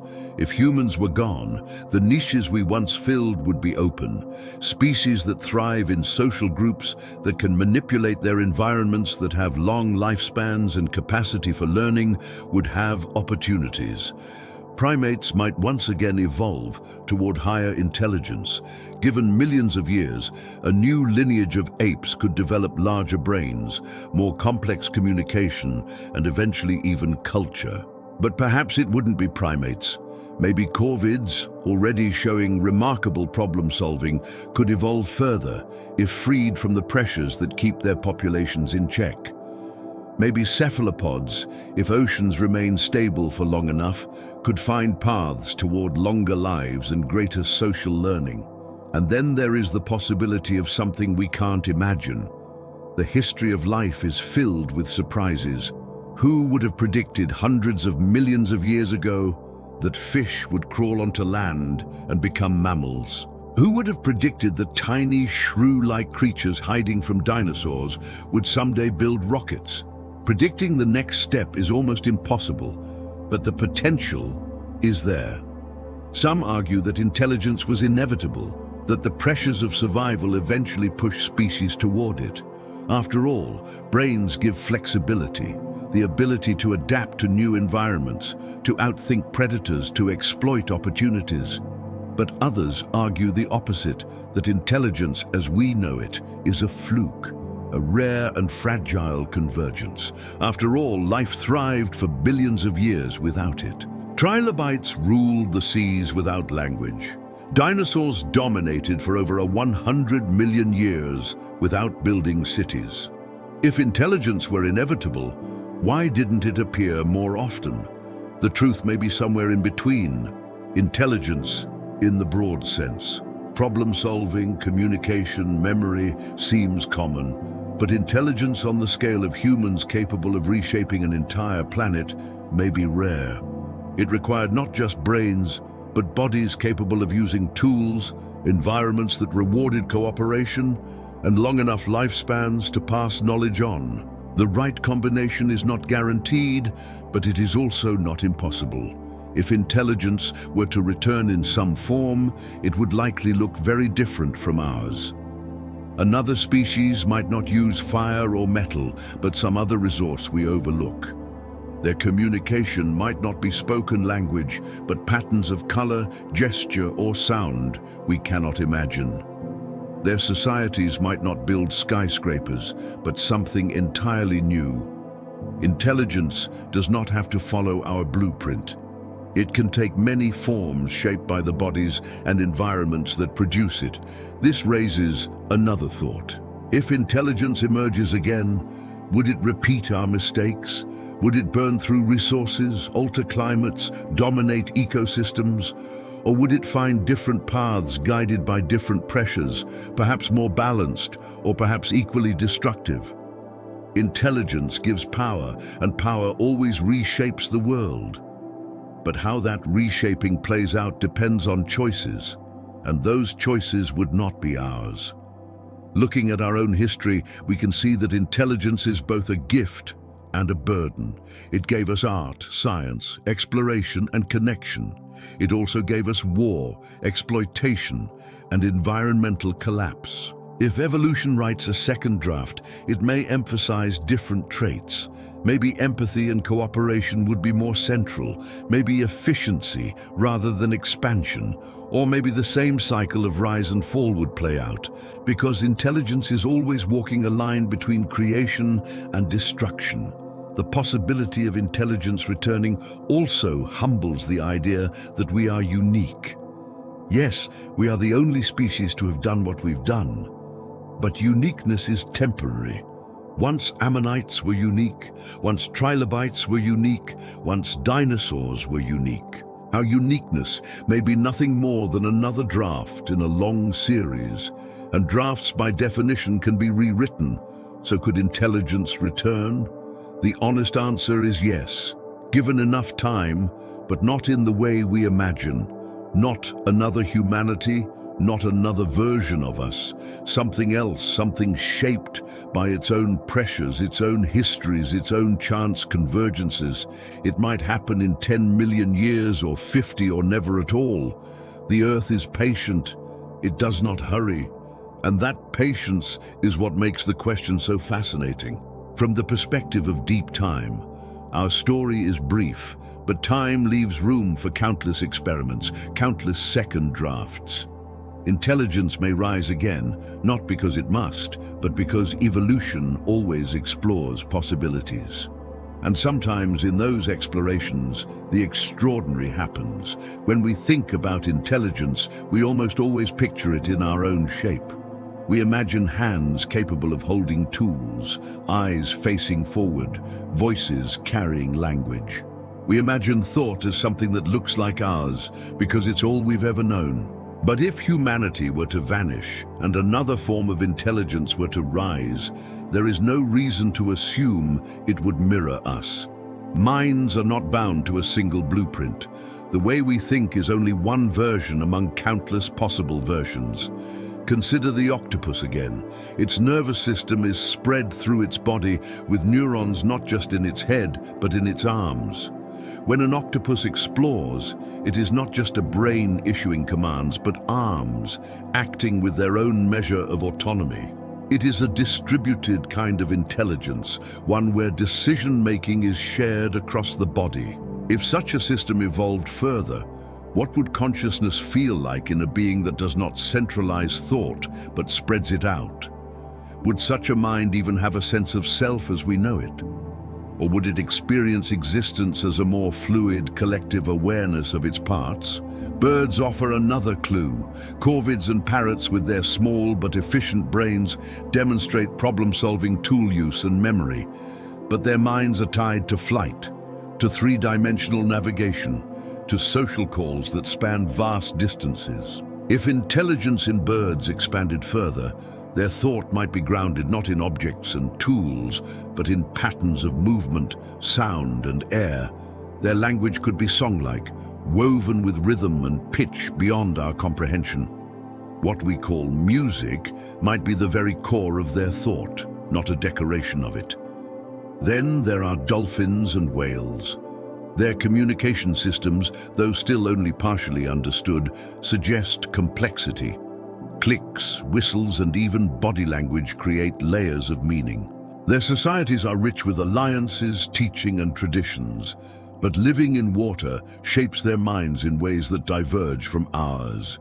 They do not build fire, carve stone, or bend metal. Their intelligence expresses itself socially and acoustically rather than materially.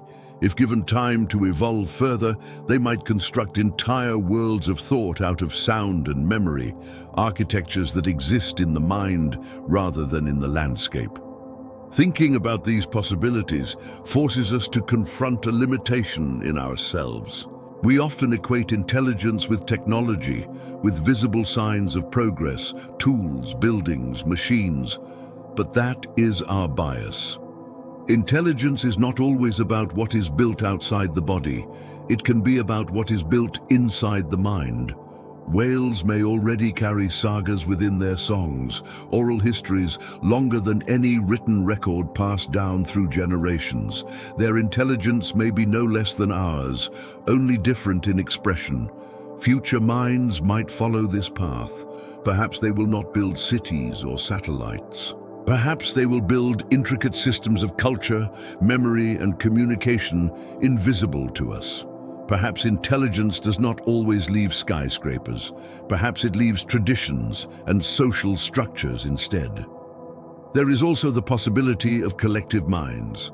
Ants and bees already show how colonies function as superorganisms, each individual a part of a greater whole. Decision-making emerges not from one leader, but from the interactions of thousands. What if, in the distant future, intelligence rises not in individuals but in groups? What if thought itself belongs to the colony, not the unit? Such a mind might experience the world in a way we cannot fathom, not as I, but always as we. Plants, too, suggest strange possibilities. They communicate through chemical signals, share resources through root networks, and respond to their environments in subtle ways. While not conscious in any human sense, the foundations of distributed communication and long-term adaptation are present. If evolution found ways to enhance these processes, a future mind might not move or speak at all, but think in the slow rhythms of growth, decay, and exchange. Such a being might measure time, not in seconds, but in seasons, not in days, but in centuries. And then there is the possibility that minds could be shaped by environments radically unlike our own. If life thrives underground after humanity, intelligence might evolve in darkness, guided not by sight, but by touch, vibration, or chemical gradients. Thought in such a being might be spatial in ways we cannot imagine, mapping the world not by vision, but by pressure and proximity. If life adapts to the deep ocean, minds might be shaped by constant pressure, absence of light, and reliance on senses we barely understand. And yet within that indifference lies a paradox, because while the universe does not watch us, we watch it. We turn telescopes to the sky, we measure cosmic radiation, we chart the expansion of space itself. We send probes beyond our solar system, carrying fragments of our culture in case someone might notice. The universe may not pay attention to us, but through us, it has for the first time we know of, become self-aware. This awareness is fragile. If humanity disappears, the cosmos will continue without memory of us. The stars will burn, the galaxies will spin, the expansion will go on. But while we are here, we carry a rare perspective. We know that we exist on a small planet circling a modest star in a vast dark sea. We know that our lives are temporary, but we also know that our thoughts allow us to see beyond them. Placing ourselves in cosmic context can feel humbling, even diminishing. What is a city, a civilization, a species against billions of light years? But it can also feel empowering, because even if the universe does not watch, we have the capacity to notice, to wonder, to reflect. We are part of the universe looking at itself, part of the cosmos, turning its gaze inward. It also reframes the question of importance. Importance is not something handed down from the stars. It is something we create. We decide what matters in our brief time here. The universe does not need us, but we can choose to value connection, meaning, and curiosity. Our place in cosmic context is not about being central, but about being aware. Awareness may itself be one of the universe's rarest phenomena. Matter organizes into stars. Stars forge elements. Elements assemble into planets. And on at least one planet, those elements have arranged into beings who wonder. It may have happened elsewhere, perhaps many times, perhaps never again. We cannot know yet. But the fact that it happened here at all is remarkable. So, while the universe may not watch us, we can watch it. And in doing so, we weave ourselves into its story. Our time may be short, our scale small, but awareness gives us a kind of place that stone, ocean, and sky alone do not grant.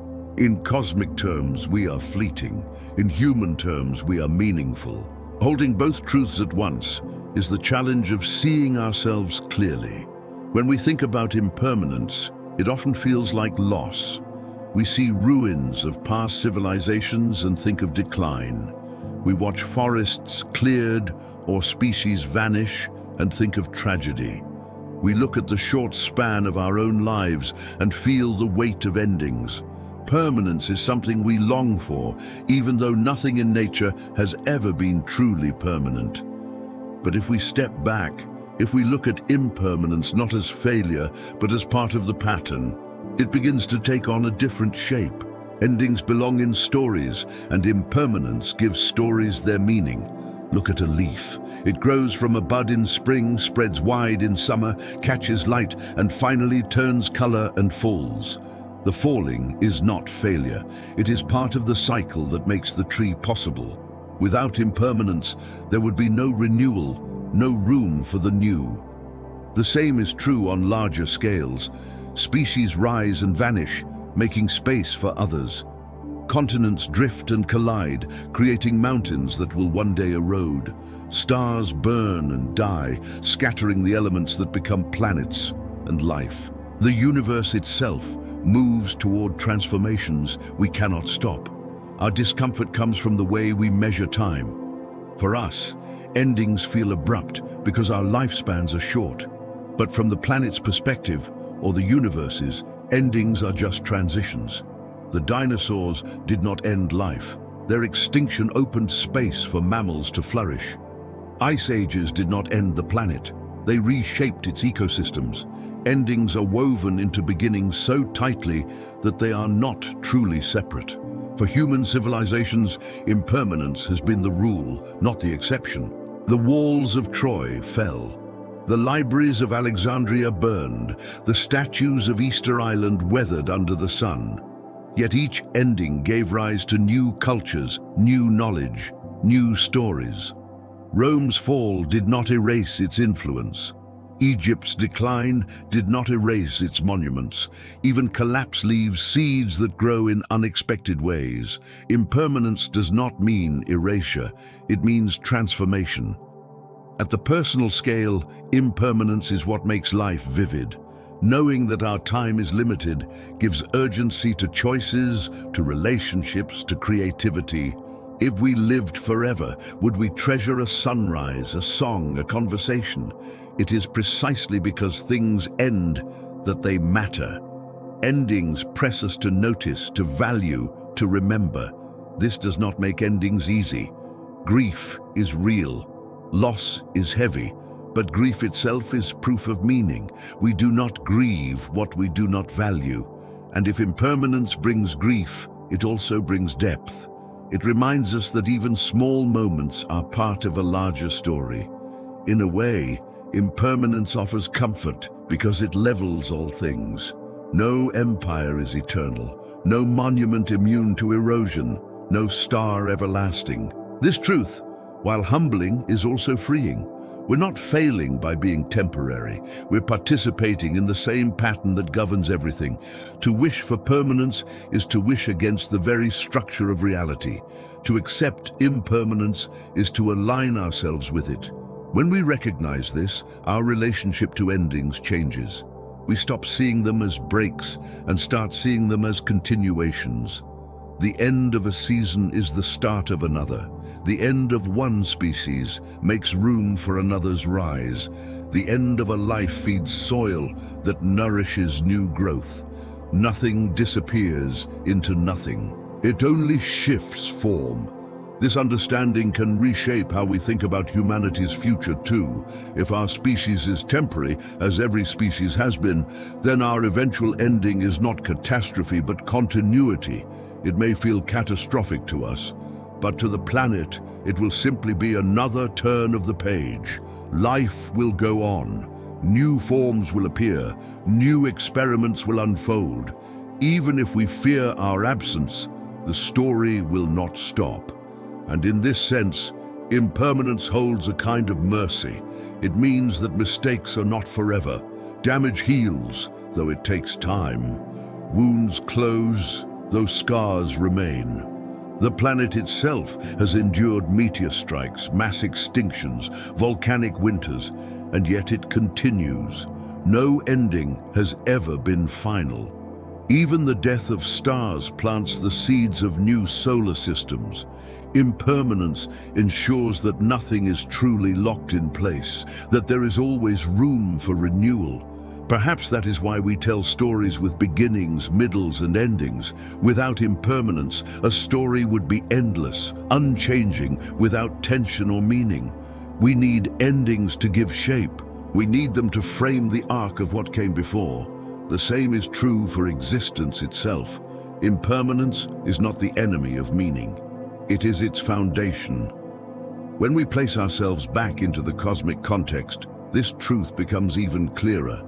Galaxies evolve. Stars are born and die, planets form and fade. On those scales, our lives are moments. But within those moments, meaning is possible precisely because they are finite. We are sparks against the darkness, and sparks matter because they cannot last. Accepting impermanence also gives us perspective. It tells us not to cling too tightly, but also not to despair. Our lives, our species, our civilizations will all end. But in those endings, there will always be continuations we cannot see. The story is larger than us, and endings are part of its rhythm. So when we think about impermanence, we can let it comfort us. Not because it erases loss, but because it makes loss part of a larger pattern. Not because it diminishes our efforts, but because it shows them to be part of a vast interconnected flow. Permanence was never the promise. Change was, and change carries endings with it. Not as failures, but as necessary turns in the story. For much of our history, humans have told ourselves that we are the pinnacle of life on Earth. We point to our cities, our languages, our machines, our art. We look at the way we have reshaped landscapes, domesticated animals, unlocked the atom, and touched the stars, and we call it progress. We imagine ourselves at the top of a ladder with all of evolution climbing toward us as if we were the goal all along. But when we look more closely at the story of life, the ladder becomes something else entirely. It is not a straight climb upward, but a branching web, an endless unfolding of possibilities. And in that web, what if we are not the pinnacle at all, but simply a bridge, a temporary link between what came before and what comes after? The idea of being a pinnacle is seductive because it flatters us. It suggests permanence, finality, completion. But evolution does not work toward completion. It works by experimenting, by testing variations, by discarding what does not fit and carrying forward what does. Dinosaurs once dominated the Earth for over 100 million years, far longer than humans have existed. Yet their reign was not a pinnacle. Trilobites filled the seas for nearly 300 million years, yet they too vanished. If longevity or dominance were proof of being the final goal, then we would have to admit that beetles or sharks deserve the crown more than we do. Seeing ourselves as a bridge instead changes the frame. It acknowledges that our intelligence, our tools, our cultures are remarkable, but also that they may not be the end of the story. Perhaps we are a stage in life's long experiment with consciousness, a transition toward other forms of awareness that will come after us. Perhaps we are not the top of the ladder, but a temporary crossing, enabling life to explore a new direction. This idea can feel uncomfortable. If we are not the pinnacle, then what is all of this effort for? Why build? Why create? Why strive? But that discomfort comes from our habit of measuring value by finality. If the goal is to be the end point, then being a bridge feels like failure. But if the goal is participation, then being a bridge is no less meaningful than being a destination. Think about the countless species that preceded us. Photosynthetic microbes filled the atmosphere with oxygen, paving the way for complex life. Plants colonized land, creating the ecosystems that animals could enter. Small mammals survived the extinction of dinosaurs, opening the possibility for us to evolve. None of these forms of life were pinnacles. They were stages, and yet without them we would not exist. Their contributions were bridges, and those bridges mattered. Perhaps we too are playing that role. Our intelligence may create conditions that allow new forms of life to emerge, even if we do not intend it. Our alterations to the planet may drive evolution in directions we cannot foresee. The very technologies we build may one day evolve into forms of intelligence beyond us, whether biological, synthetic, or something in between. In this sense, we may be midwives to futures that will not include us, but that will carry traces of our influence. It is also worth asking whether the concept of pinnacle makes sense at all. It assumes that life has a goal, a direction, an endpoint. But life is not a story with a final page. It is an open process, endlessly adapting. The moment we declare a pinnacle, the story moves on. Declaring ourselves the end point may be more about comfort than about truth. If we are a bridge, then our value is not in being permanent, but in being connective. We link the past to the future. We hold within us the deep history of life encoded in ourselves, and we project forward possibilities that will outlast us. Our art, our science, our technologies, our mistakes all become part of the groundwork for whatever comes next. This view also changes how we think about responsibility. If we are the pinnacle, we might imagine ourselves entitled to use the planet however we wish. If we are a bridge, we might see ourselves instead as caretakers of a passage. The way we live shapes the possibilities of what comes after. Our actions do not only affect us, but ripple forward into the lives that will inherit the earth.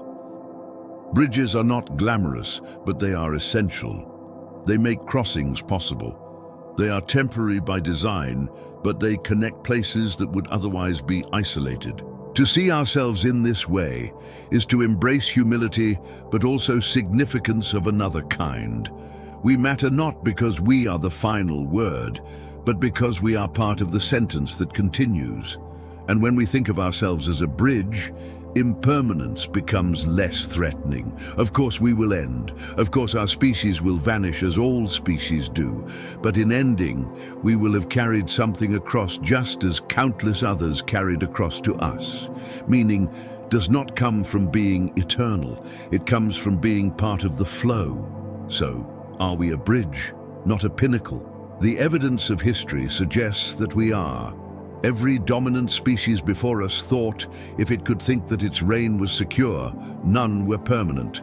We will not be either. But bridges do not need to be permanent to matter. They need only to connect. And in that sense, our place in Earth's story may be less about being the culmination and more about being the passage, less about being the top of the ladder and more about being one of its many rungs. To accept this is not to diminish ourselves, but to see ourselves clearly.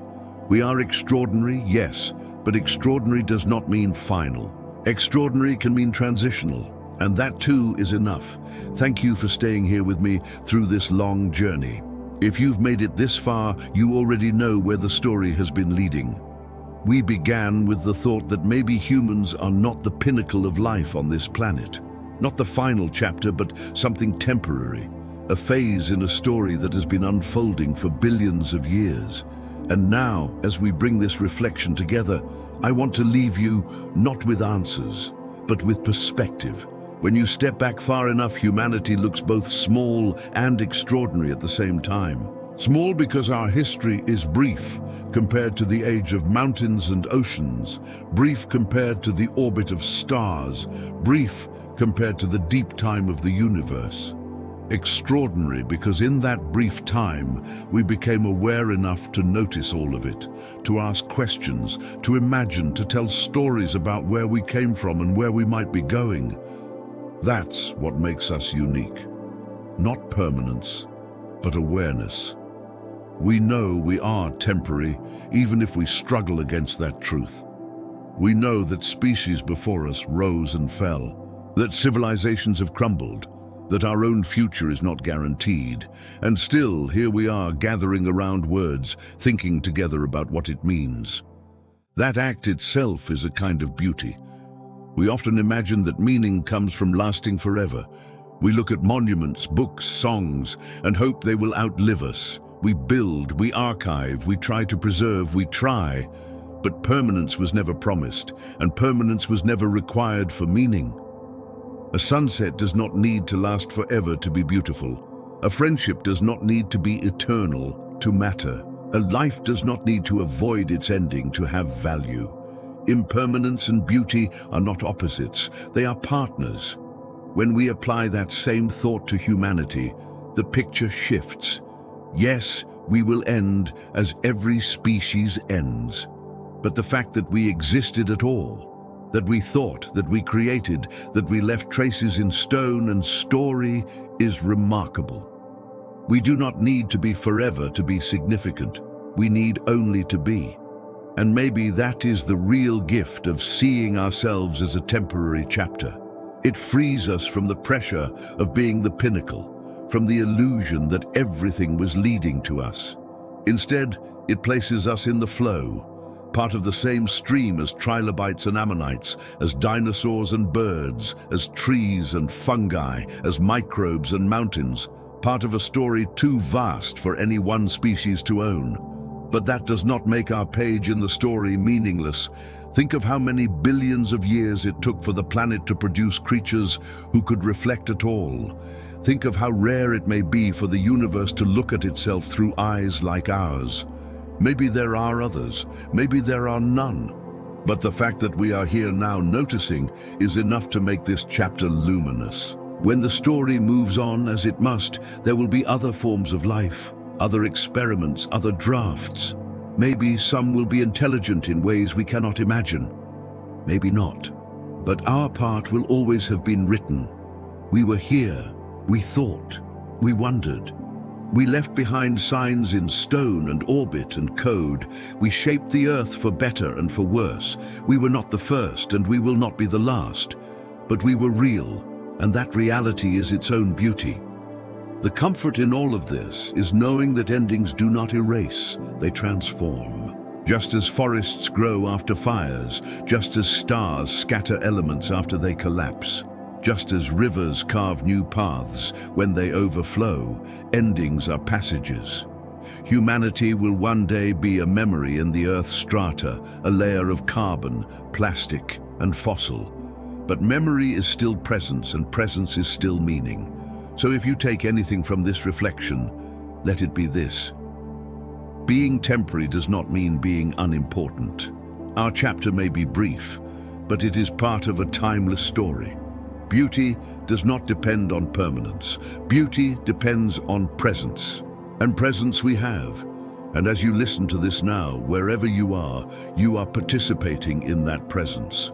You are part of the moment when the universe is aware of itself through us. That is not small. That is extraordinary. Thank you for spending this time here, for reflecting with me, for holding these questions in your own thoughts. If you found comfort in this journey, I invite you to carry it with you, to notice the ways impermanence can bring meaning, to see yourself as part of something vast and ongoing. And if you'd like to spend more time in these kinds of reflections, you're always welcome back. We'll keep exploring gently, piece by piece, the strange and beautiful story of Earth and life. Because even though our chapter is temporary, the act of wondering about it makes it timelessly beautiful.